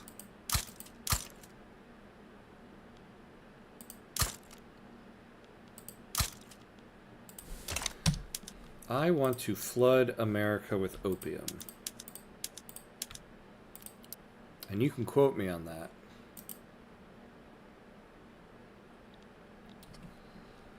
Alright.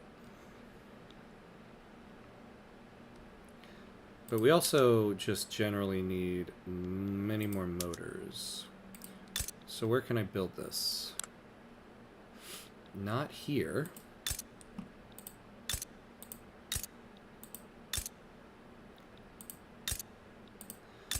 Yeah, we got a people problem. Merv. But they're still unincorporated.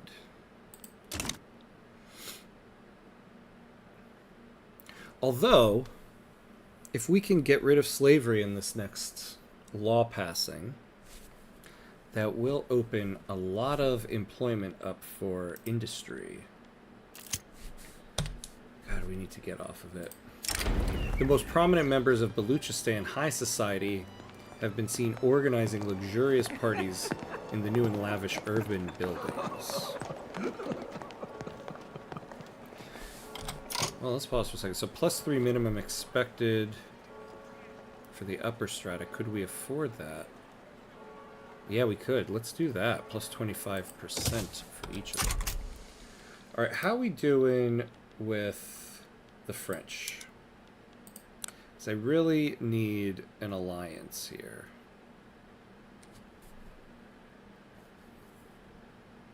I mean, I'd take a trade agreement too, to be honest. Yeah, not them either.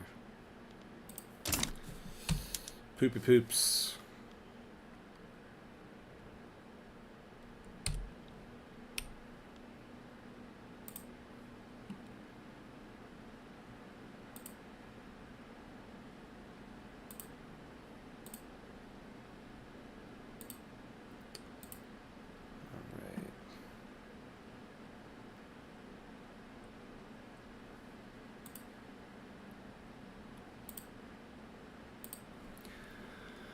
Alright. Man. I don't know about this great game, though. It's not looking good.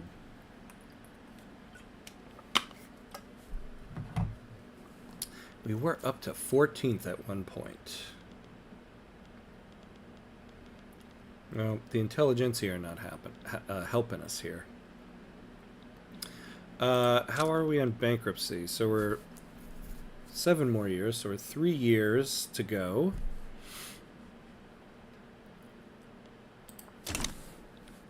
See, I would like to get, if possible, get into the U.S. power block. Because we can't be in a European power block, and this is the only non-European one. Ah, rubber plantations, but we have no access to that.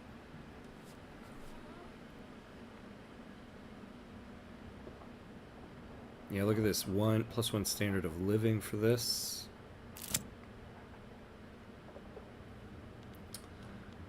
What did we get here? Jafar Raja Ahmad and Abd al-Rahman Javed were spotted in discussions about the coming election. Preachers the next day were extolling virtues of the Conservative Party.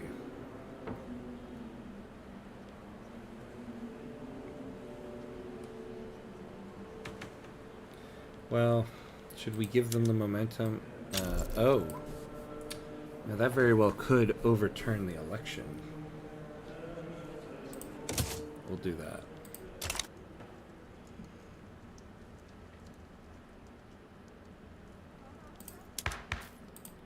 I do kind of like the industrialists. I do kind of like the industrialists having power, but I didn't realize the landowners were in there now. The Conservative Party might be where it's at. All right.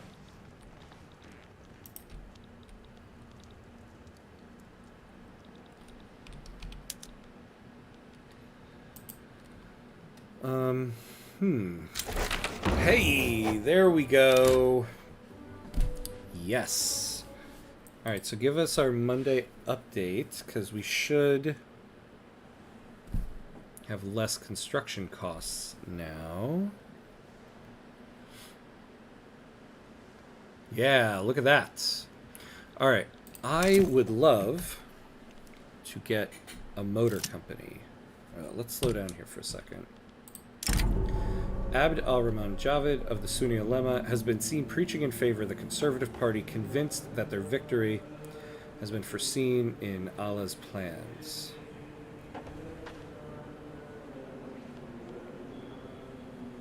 Yeah, let's give some love to the Agrarian Party. See, we could really use this company for the army offense, but... Alright, so let's look at what we could get here. In terms of motors. So there's this one. Oh, yeah. I forgot we had that at one point. And it went out of business. Ah, the steel company, though. And look at that state construction efficiency. Well, this might be what we get once we disband this one.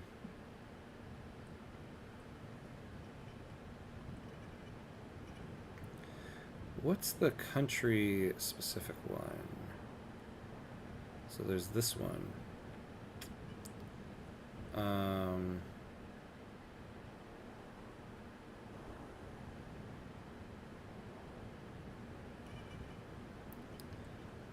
Okay, yeah.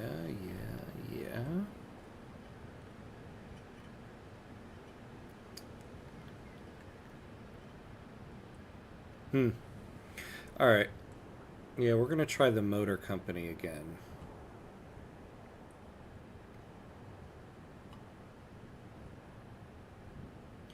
Alright, so on the 28th... we can get it back. Combined Afghan Motors Conglomerate.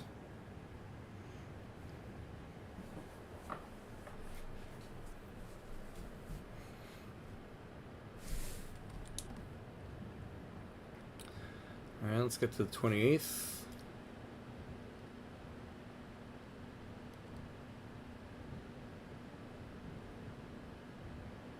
Oh, wait, what? Ugh.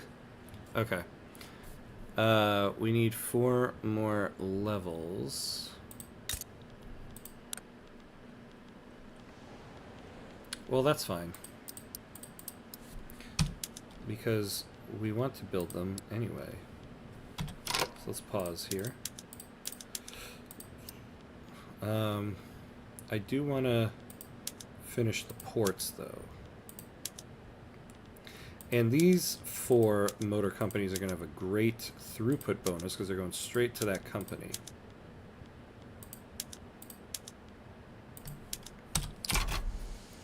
So let's do that. Now, let's tackle slavery. Okay, what the hell? Oh, that's right. What was I thinking? We need to throw these guys in government. And we're not going to be able to make this guy the head. But he should be getting the modernization movement to help us on this.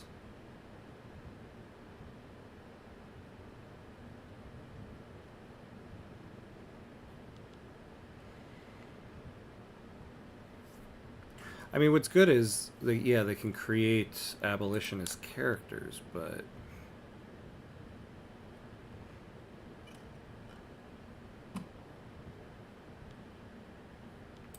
What is this guy? Malay. Yeah. Yeah, if we had multiculturalism, we could do it.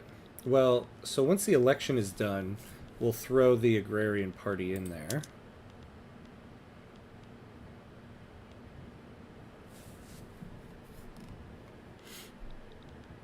Let's take a look at our generals and stuff. Is there anybody here?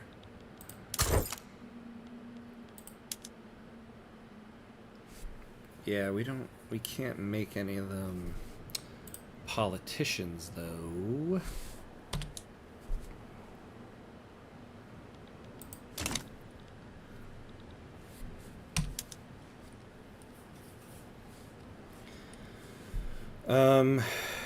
All right.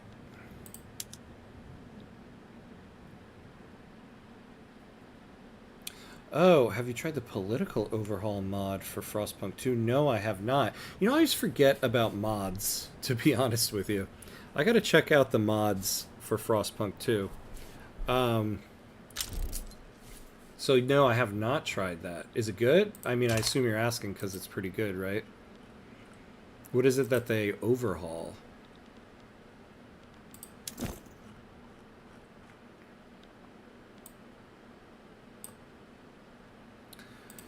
Yeah, so if we get a company for steel and motors,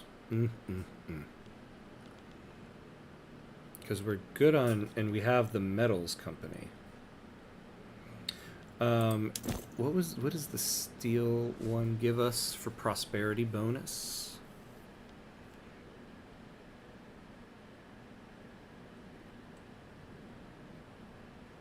Where is it? Where is it? There it is. Yeah, the state construction efficiency, what we very, very much need.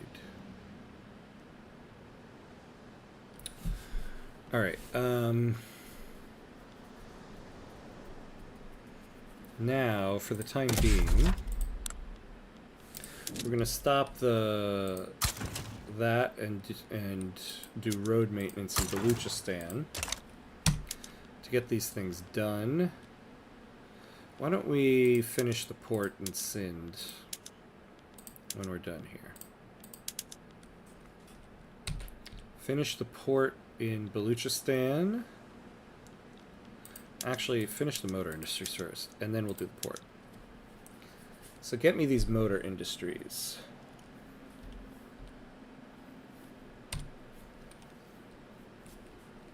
Now you guys better be built in something good. Are we... Alright. Here we go. Alright. So let's keep the Free Trade Party in. I was afraid of that.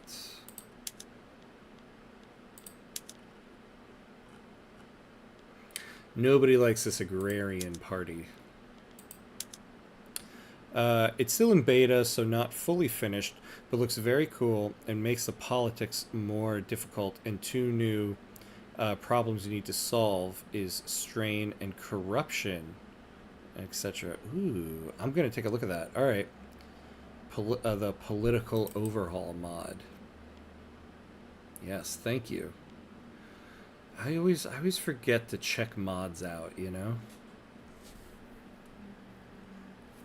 See, I would... Let's pause for a second. I could do this if we had a movement.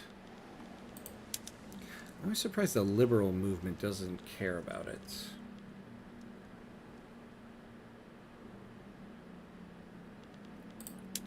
And the modernization movement doesn't care about it.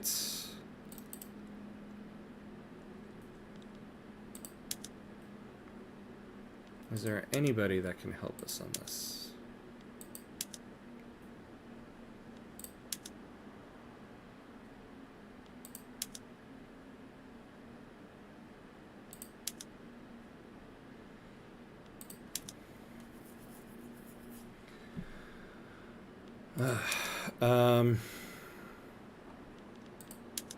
Not really.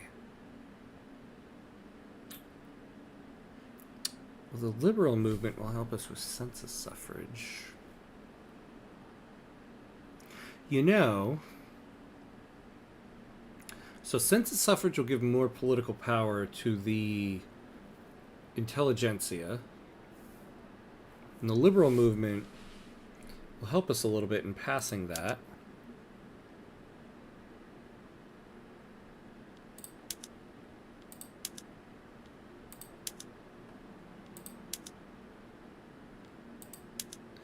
Damn, I really thought we were going to be able... Alright, let's see what this agitator's acceptance is at, because he's a different religion, so it might be helpful.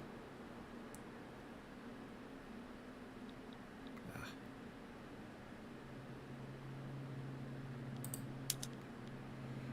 20. Oh. Although they're all pretty much Sunni.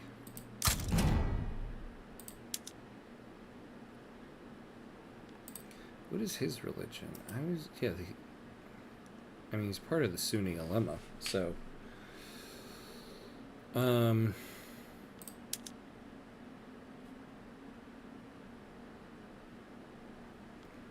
But yeah, even with...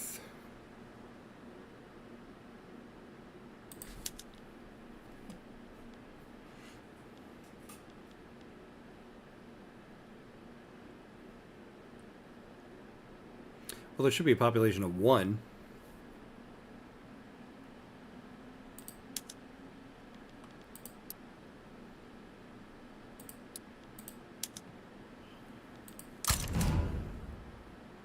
So I'm paused right now because we get this free government reform, and I don't want to lose it. But since we're changing tactics here, I was just hoping to get these guys in government. So this will give us... a legitimate government. We can start earning loyalists. We just can't get the agrarian party in. Damn. Do. Well, I think we're... Wait, why can't we... Oh, that's what it already is. Who's marginalized? Oh yeah, the trade unions.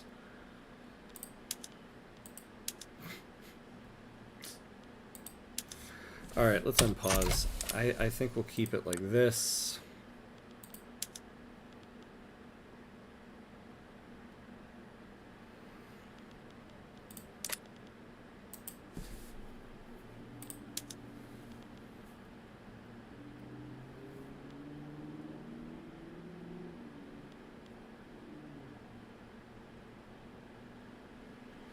Yeah, we don't want to change that. Well, getting schools will help with conversion. But good luck trying to get to total separation after that. We could try for these no migration controls again.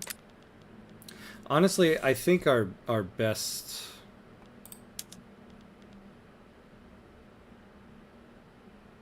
bet is public health insurance.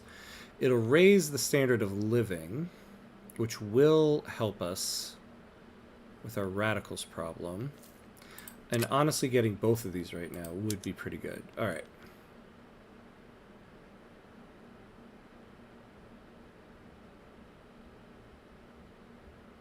So let's start with public health insurance, and then we'll tackle schools. The industrialists have started complaining about the existence of substance farms in Kandahar, stating that their undeniable inefficiency should be immediately addressed.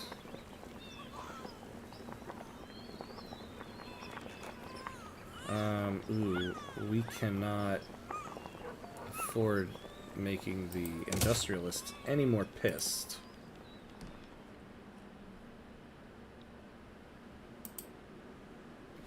All right.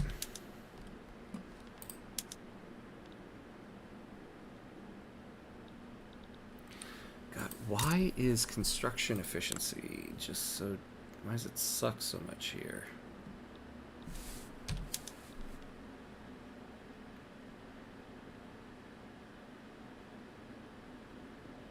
Yeah, the turmoil.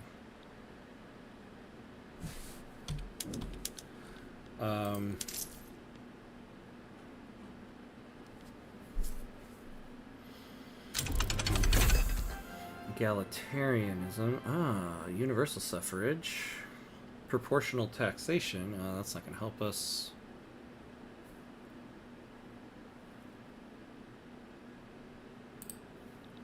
What is this? A trade agreement with France? Oh, hell yeah, my friends. Let's do that. I didn't know we were cool like that now. How about that alliance? They still won't accept it. Yeah, I know. I know. Ew, French. But the problem is when you're pursuing the great game... Your enemies are Great Britain and Russia. And when your enemy is Great Britain, fortunately, France is your friend. I need an alliance like that to help me with this. What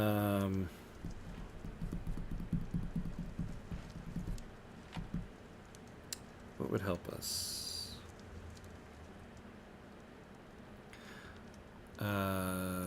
So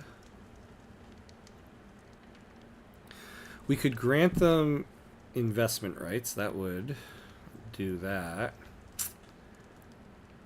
No, we don't want to do that. Oh my god. I was almost going to make a mistake that I made a long time ago in a run. We're on laissez-faire. Everything is on forced privatization. If we give them investment rights, France is just going to buy everything up in our country. And our economy will plummet. Alright, well, let's just leave it as it is. So let's take a look at our market here, and the French market.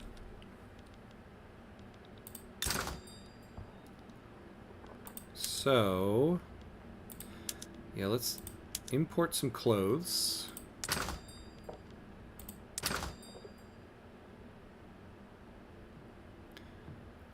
Let's import some fish, because I don't want to waste people doing that. And this. I mean, it would be great for our economy if we did that, but... Let's get some groceries. The French market, what do they need? See, look at that. If we could sell them motors... How are we on coal? We should be good with that. Yeah. Let's sell them coal. You know, when we get to luxuries, we're giving you some opium. I think actually we're already giving them opium, to be honest with you. What else are we good at? Oops.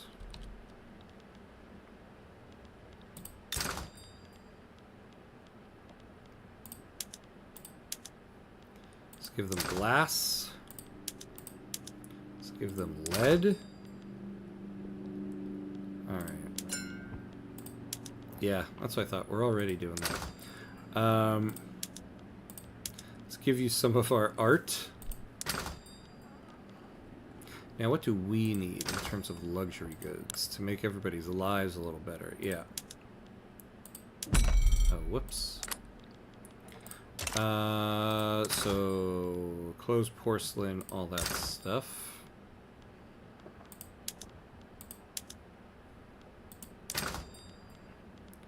Where's fancy clothes? And give us some porcelain. Why do you guys suck at munitions? I could have used that. Ooh. How are our men-at-arms? Oh, yeah. Okay. Alright, I think we're good there. Ooh, that's good. Alright.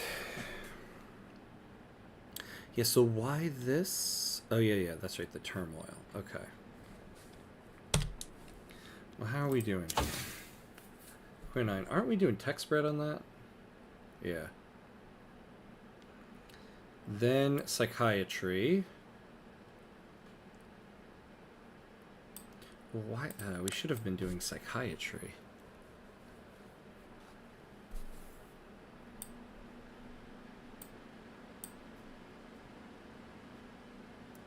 Oh, what am I doing? We need to also get labor movement before we move on to that. So we will do human rights and then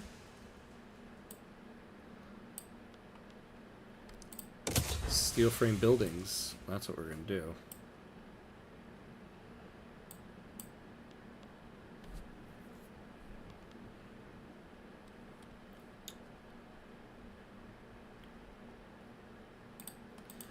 And then we really need to start getting some labor-saving PMs. Yeah. Well, the rotary valve engine for sure. All right. That's good for now. All right. So we have a legit government. We're going to get people some healthcare and some schools. I wish we could get another agitator. I wish I had another agitator.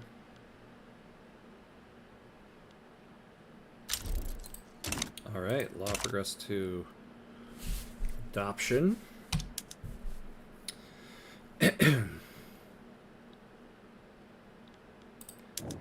Oof.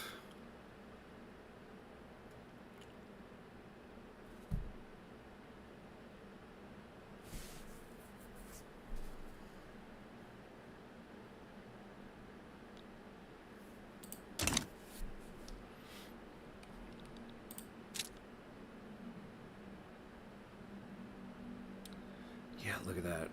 Our window of opportunity with that weak French military is dwindling.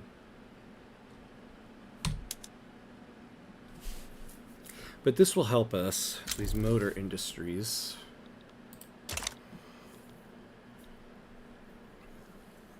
I should have been building these before we pass laissez-faire, but 'tis what it is.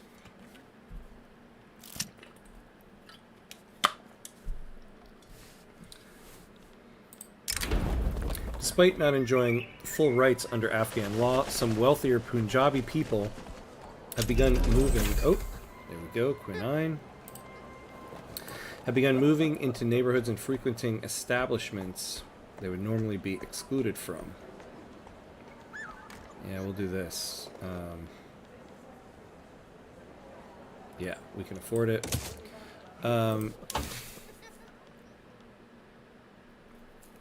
Oh, so they're doing psychiatry. Okay, so you do labor movement. Then you do human rights.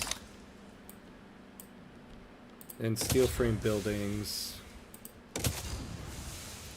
That. I know. Oh, what am I doing? Not pressing the right button. Labor movement. Then human rights. Steel frame buildings. Identification documents.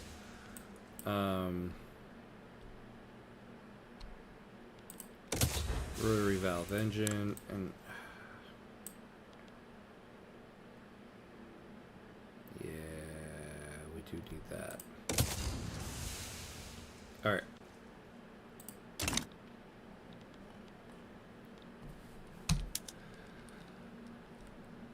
All right.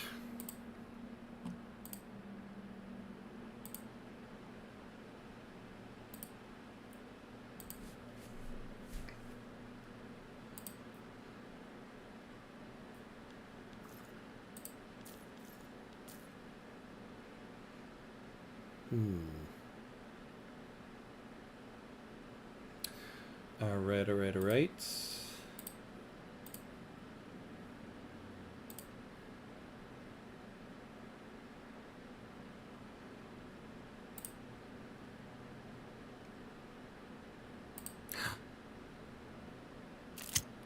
Ooh, Oh, Renard. Hey, easy there, buddy. Easy, easy. Hello, Renard. How are you? Way to burst through the doors.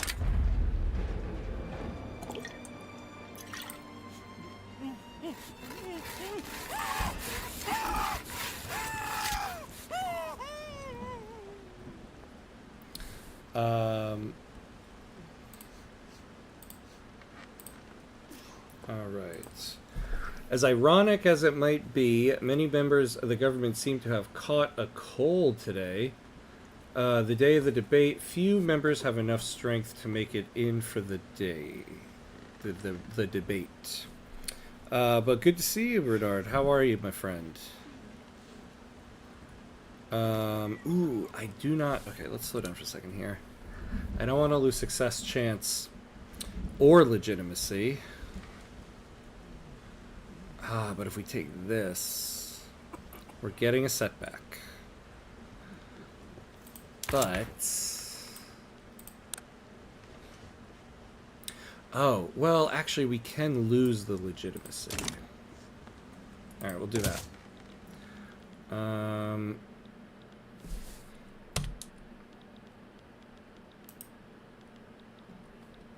Let's see...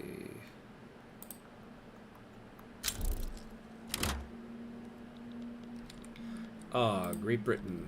You know, actually, I think it is time for us to reevaluate some of our trade routes. Make sure we don't have any dead ones, like the British one suddenly became. Alright, so let's get rid of those.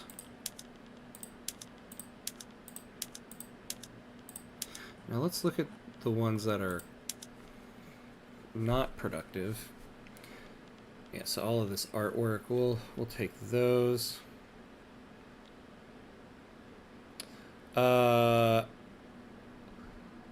Fun fact, chips were invented in the end of the 1800s.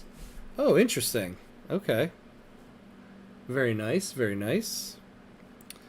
Not going to stay silent to the stupid people feeding French bashing, thinking that's even funny for a second. Oh, yeah. I see.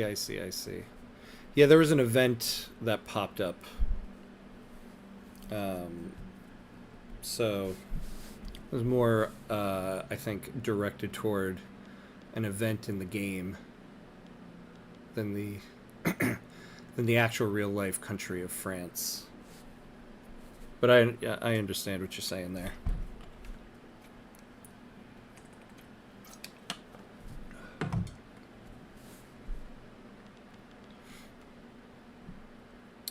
All right.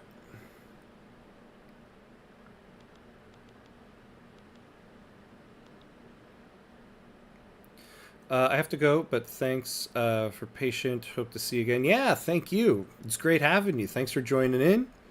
Thanks for the follow, and yeah, hope to see you next time. I'll be back on tonight doing more Victoria 3, and then Wednesday night for some more Victoria 3. So hopefully I'll see you again. Have a good one, Fadisapo. Anyway, how's it going? Pretty good. Pretty good. I mean, we ended up declaring bankruptcy, but it actually isn't so bad.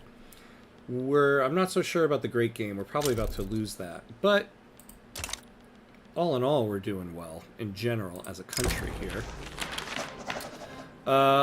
With the calls for some form of healthcare system, many are questioning where the money for setting up the new healthcare system will come from. Some are suggesting simply taking it out of our tax funds, while others insist the government should find another way to cover the costs. Okay.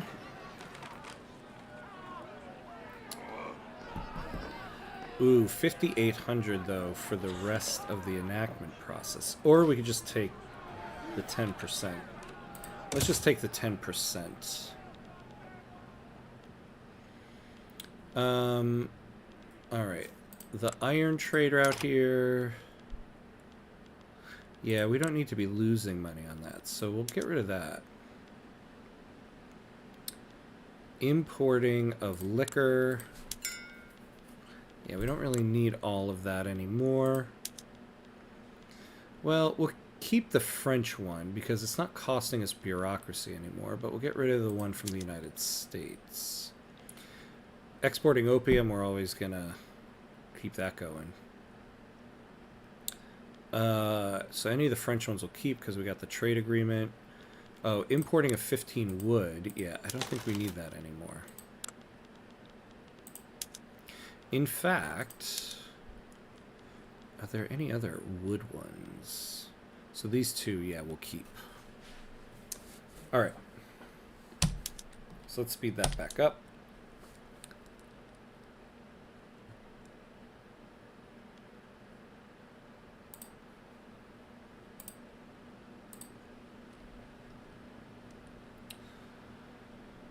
Okay.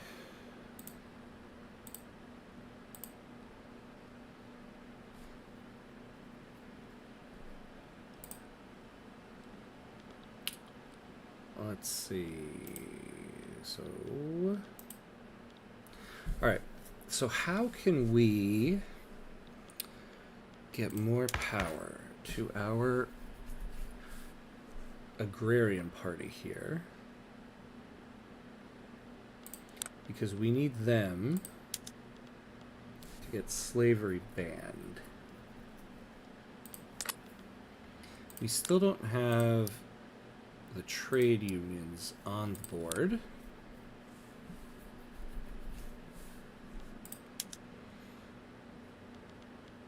Oh, you know what? Yeah. Oh, man. Okay, because we could really use property to women right now, too.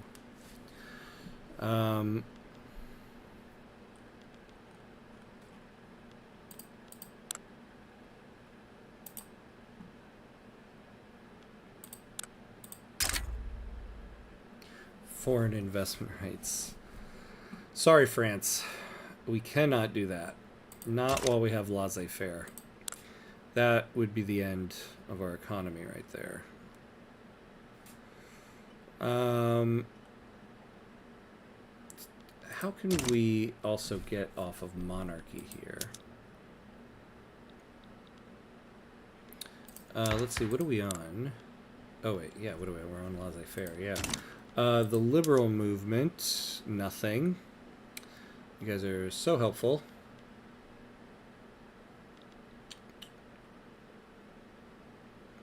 We just need more activism from them.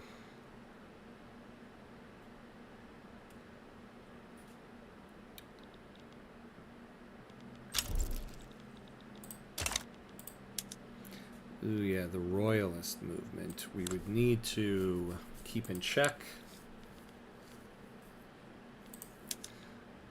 The radical movement.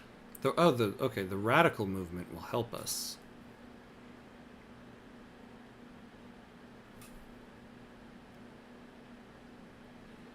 Yeah, we could get on Parliamentary Republic, Universal Suffrage. That would help a lot.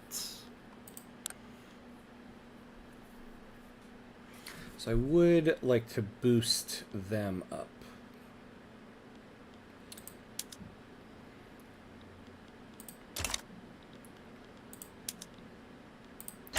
So let's bolster the radical movement for now.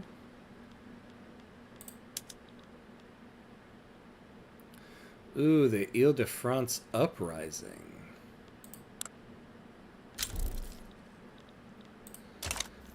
Wowzers. I haven't seen that flag before. Yeah, Council Republic. Oh, Slothboy, hello. My Twitch account automatically logged out and isn't logging in. Okay. Well, welcome from YouTube. Glad to have you back.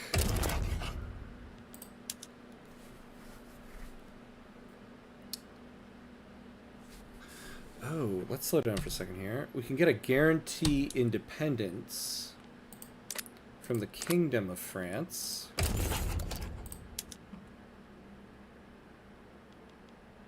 We could get a bankroll from them. Who's stronger here?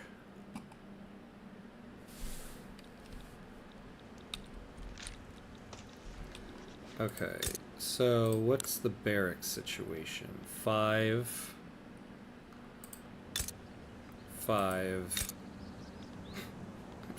So they got 15 troops. They have 15 battalions. Okay. So we're going to be with the Kingdom of France. Oops, where am I going?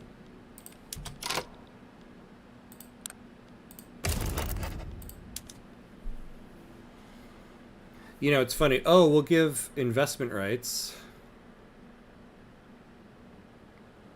Oh, wait, would that give us investment rights?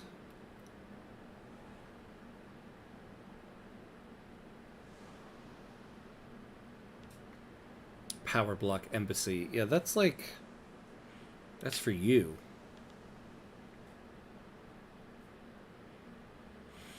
So this one is good, though... I mean, it's only beneficial to us if somebody tries to take us over.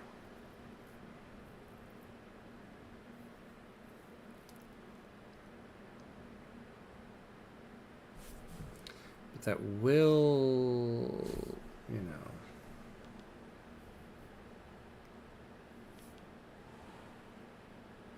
It will improve our relations. I don't want the power block embassy. Now the investment rights. Though we can build a bunch of stuff up in Iran, or not Iran, Persia right now.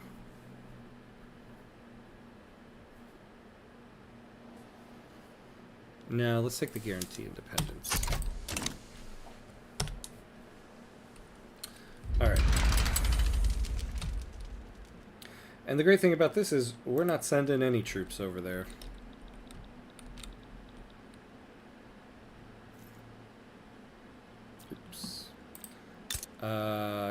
Who do they got? The Orleans guy. Okay.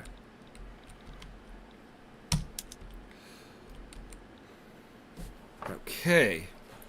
So we've got just two more of the motor industries to go.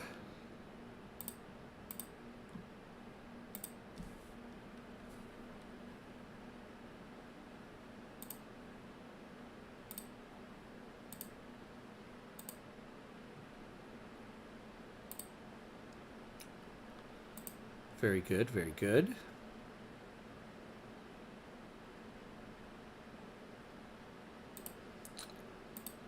And good thing is, socialist France is not going to be sending anybody our way. So we're safe on that end.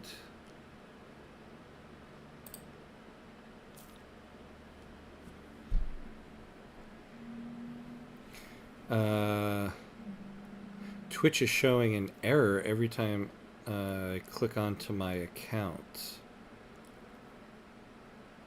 Wow, that's interesting.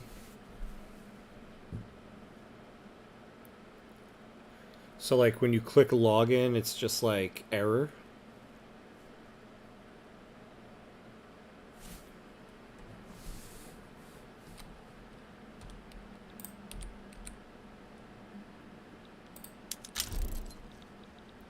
Alright, we got a success. So our next checkpoint, March 6th.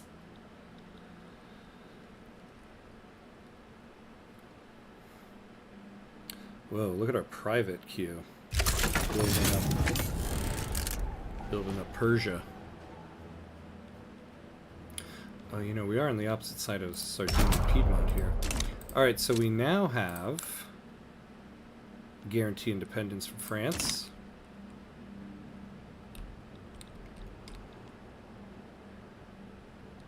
You know, I forgot about Sardinia Piedmont. How many troops do they have? Yeah. France should be okay, though.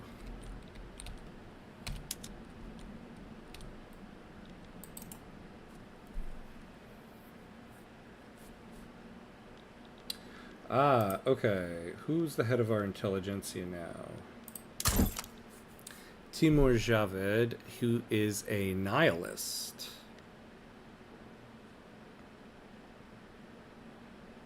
Alright.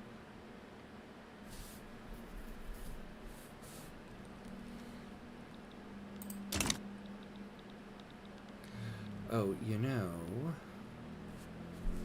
Yeah, we're still subsidizing all these railroads. Do we still need to?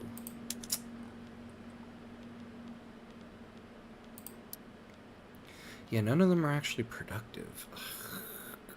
Not even one of them. Like, why are you not very productive?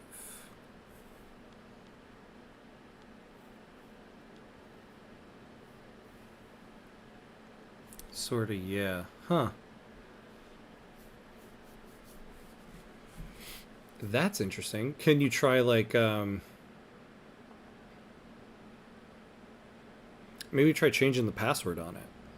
See, if you click on, like, reset password or something, maybe see if it, like, changes that some way.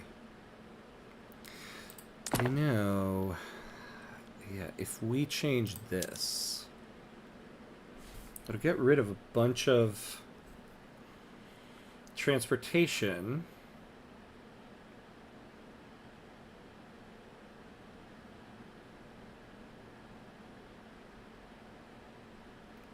It'll also fire a bunch of clerks, which we don't necessarily want that.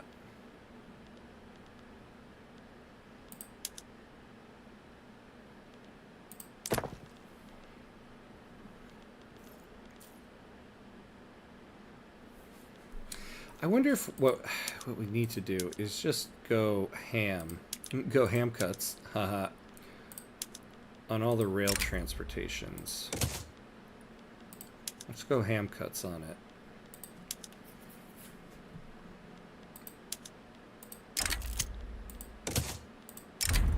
Farmers in southern Turkestan have been making appeals to the government about the dangers of the equipment they are using and would like to have some sort of healthcare to reduce the hardships on them.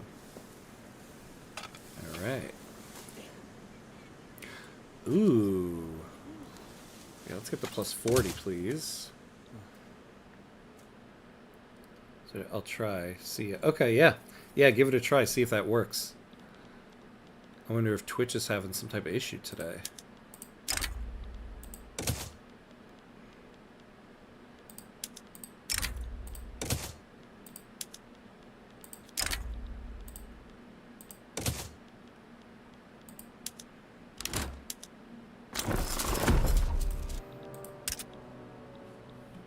Hey!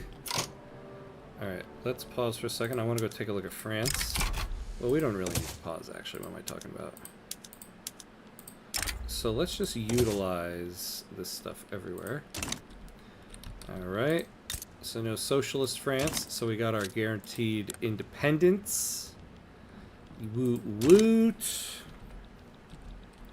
Alright, let's see if that did anything for our railroads productivity here. Okay, for some of them. So what's this one? Baluchistan.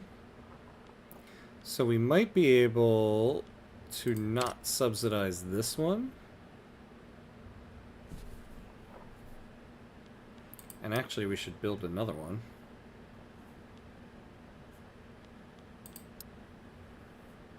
Let's build one more. And Sind. Look at that. And build one more there. Now the rest of them are kind of poopy. Pashtunistan's not so bad. E.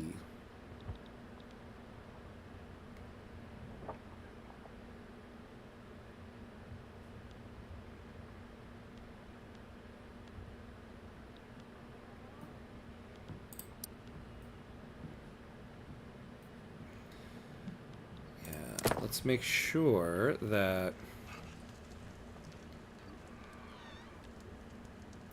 Yeah, I don't want them to lose employees. The whole railroad... Ah, Merv is completed. Okay, good. Let's incorporate it.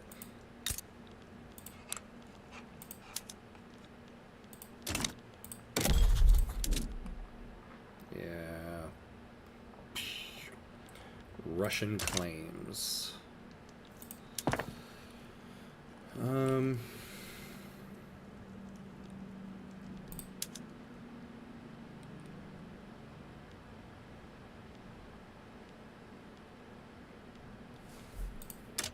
Alright, yeah, we're just gonna have to keep everything subsidized for now.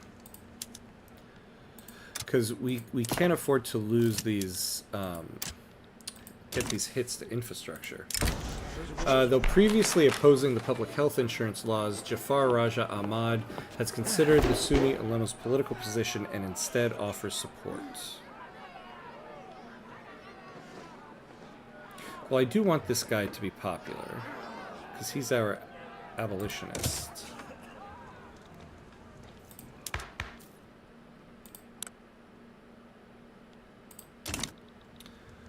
Alright.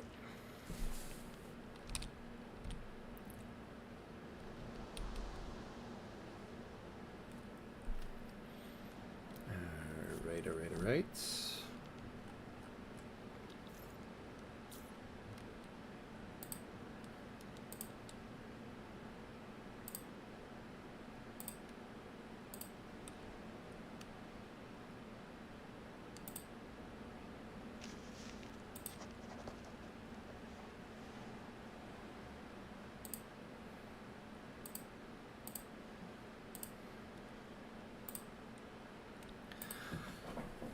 So let's finally, okay, one more here, one more.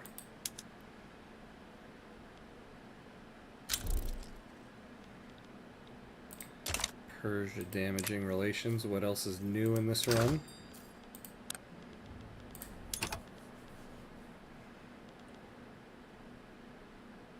Ah, can we disband that other company yet?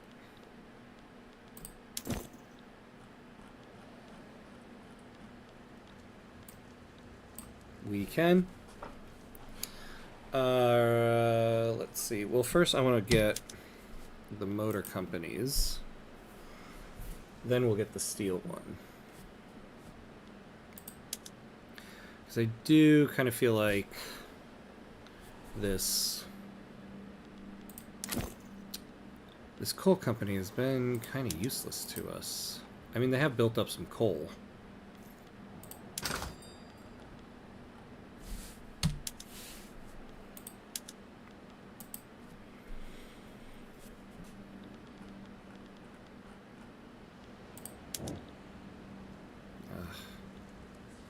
On the verge of ending.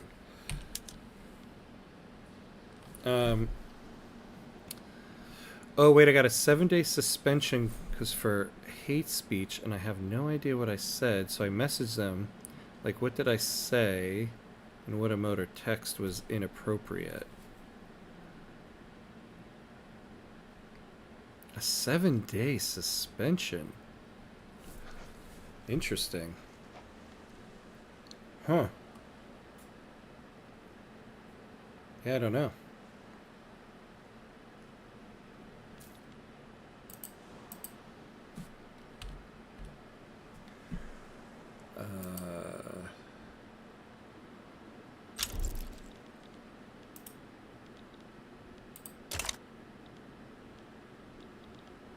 Very odd.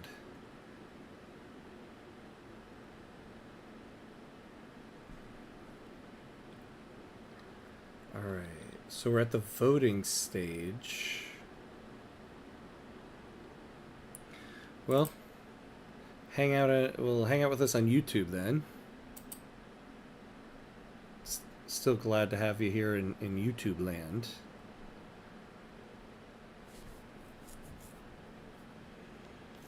Oh, look at this. Look at this. Can we lower taxes?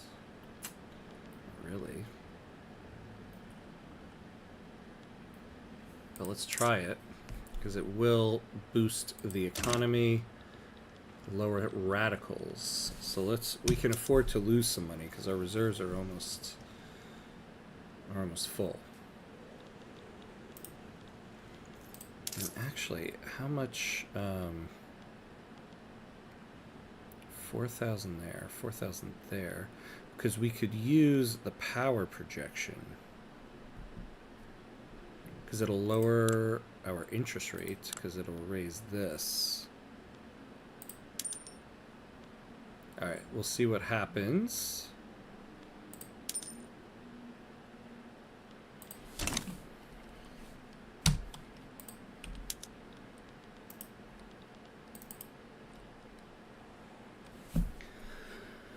Oh my god, 12 more weeks, 12 more weeks.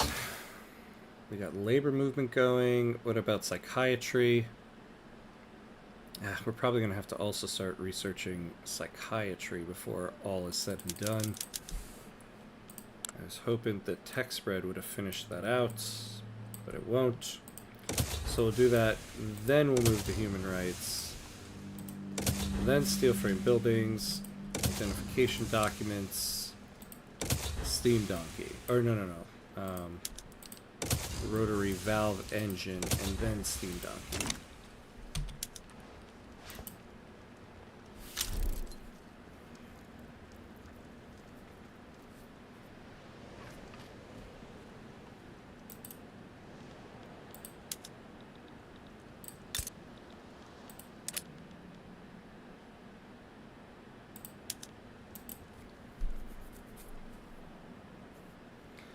Alright, 8 more weeks and we get our company. Also, I certainly hope this law is going to pass on December 19th with an 83% success chance.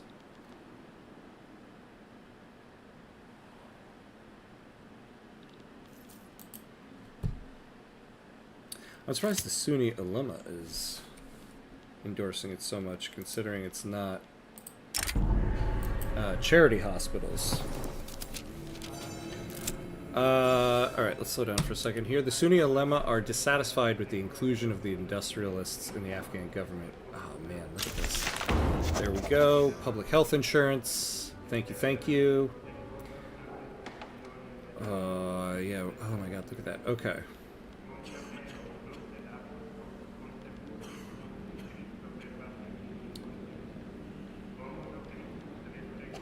Let's see. Yeah, we can afford to lose the hit.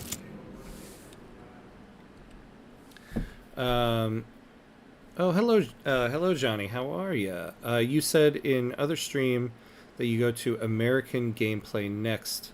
Any gameplay coming for Lanfang Achievement Run in near future?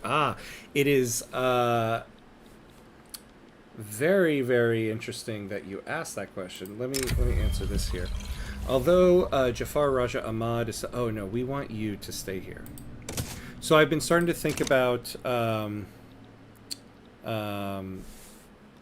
what the next run will be. And so I've been actually teetering between either in, well, Canada, but we would start as Upper Canada, or Lanfang. And I've been leaning towards Lanfang. So I might actually do that one. Is that one you were hoping I would do? Because that's interesting, since that was the one I was considering. That or Canada. See, the problem with Canada is that though you start out as Upper Canada and you're pretty small, it's very quick and easy to kind of become large Canada. So I was thinking of including egalitarian society achievement in this one. But Lanfang is more, I feel like, in line with what I try to do on the stream here with achievements in small countries. So maybe that is the next one. Let's see. Oh, maybe just a bot not understanding English, and their support hasn't answered. Yeah, there's probably a way to get an explanation or even appeal it, right? Like it must be a bot, because I'm sure there's not somebody who like logged into this to the stream here and was looking at something. So it's probably just a bot thing. It's probably not going to be a full 7 days. Probably like by the end of the day, you'll probably get it back. Increased sightings of Afghan-British Association members socializing with lawmakers at restaurants and entertainment establishments are raising concerns about lobbyist conduct. The Afghan-British Association. Well, who's in that association? Yeah, let's do that. And what political path you going for Kabul? Well, I would like to get to Parliamentary Republic. Now, I am actually going to... I want to lean into an industrialist, capitalist run. One, because I feel like the last 2 streams turned into a communist run. But if I'm going to get the great game, which it's getting slim and slim, I need to make sure I have a very booming economy in order to support a large military. So I think I'm aiming more towards like democratic industrialists. That's kind of my goal here.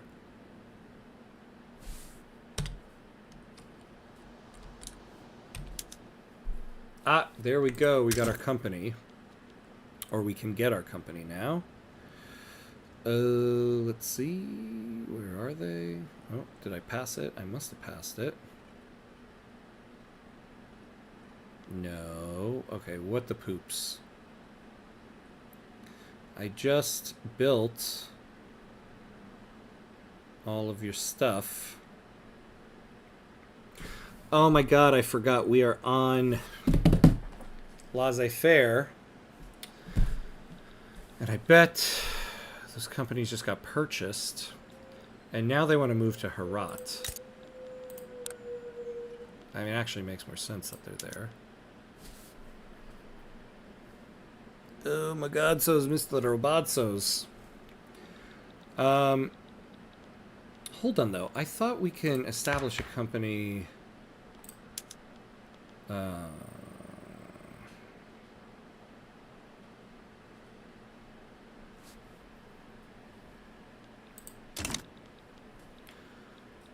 they moved the company headquarters. That's why. 7th tried going and got half of the region on the pocket. Easy start, but mid expansion gets harder, especially when Brits come and ruin the day. Interested to see your ideas. Yeah. I think I will do that one next. I do know I've done some Lanfang ones in the past, but like on previous versions. I think the last time I did one was 1.7. I might have done one right at the beginning of 1.8. And I do know you also run into acceptance problems. Because generally the first one you want to go for is Brunei. Well, it'll be called Brunei at the time. And their population is not the same as the primary culture here. So I also know in the beginning part you got some acceptance problems, but that's at this point in time, acceptance problems are just the name of the game for runs that I do. So we got a couple strategies we can tackle.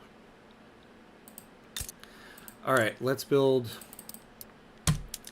more motors there. Let's change the road maintenance over to Herat.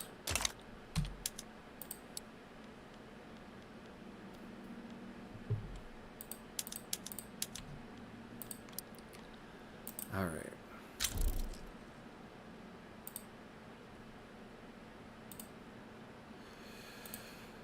All right. Well, unfortunately, though, we are at my hard out time for the afternoon stream.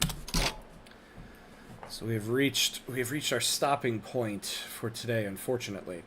We made some good progress, though. Wait, tell me Great Qing is battling Russia. Oh, no. Oh, yeah, look at that. Wow. Okay. We made some good progress, though the Great Game is getting slimmer and slimmer, so we're going to have to make a move soon.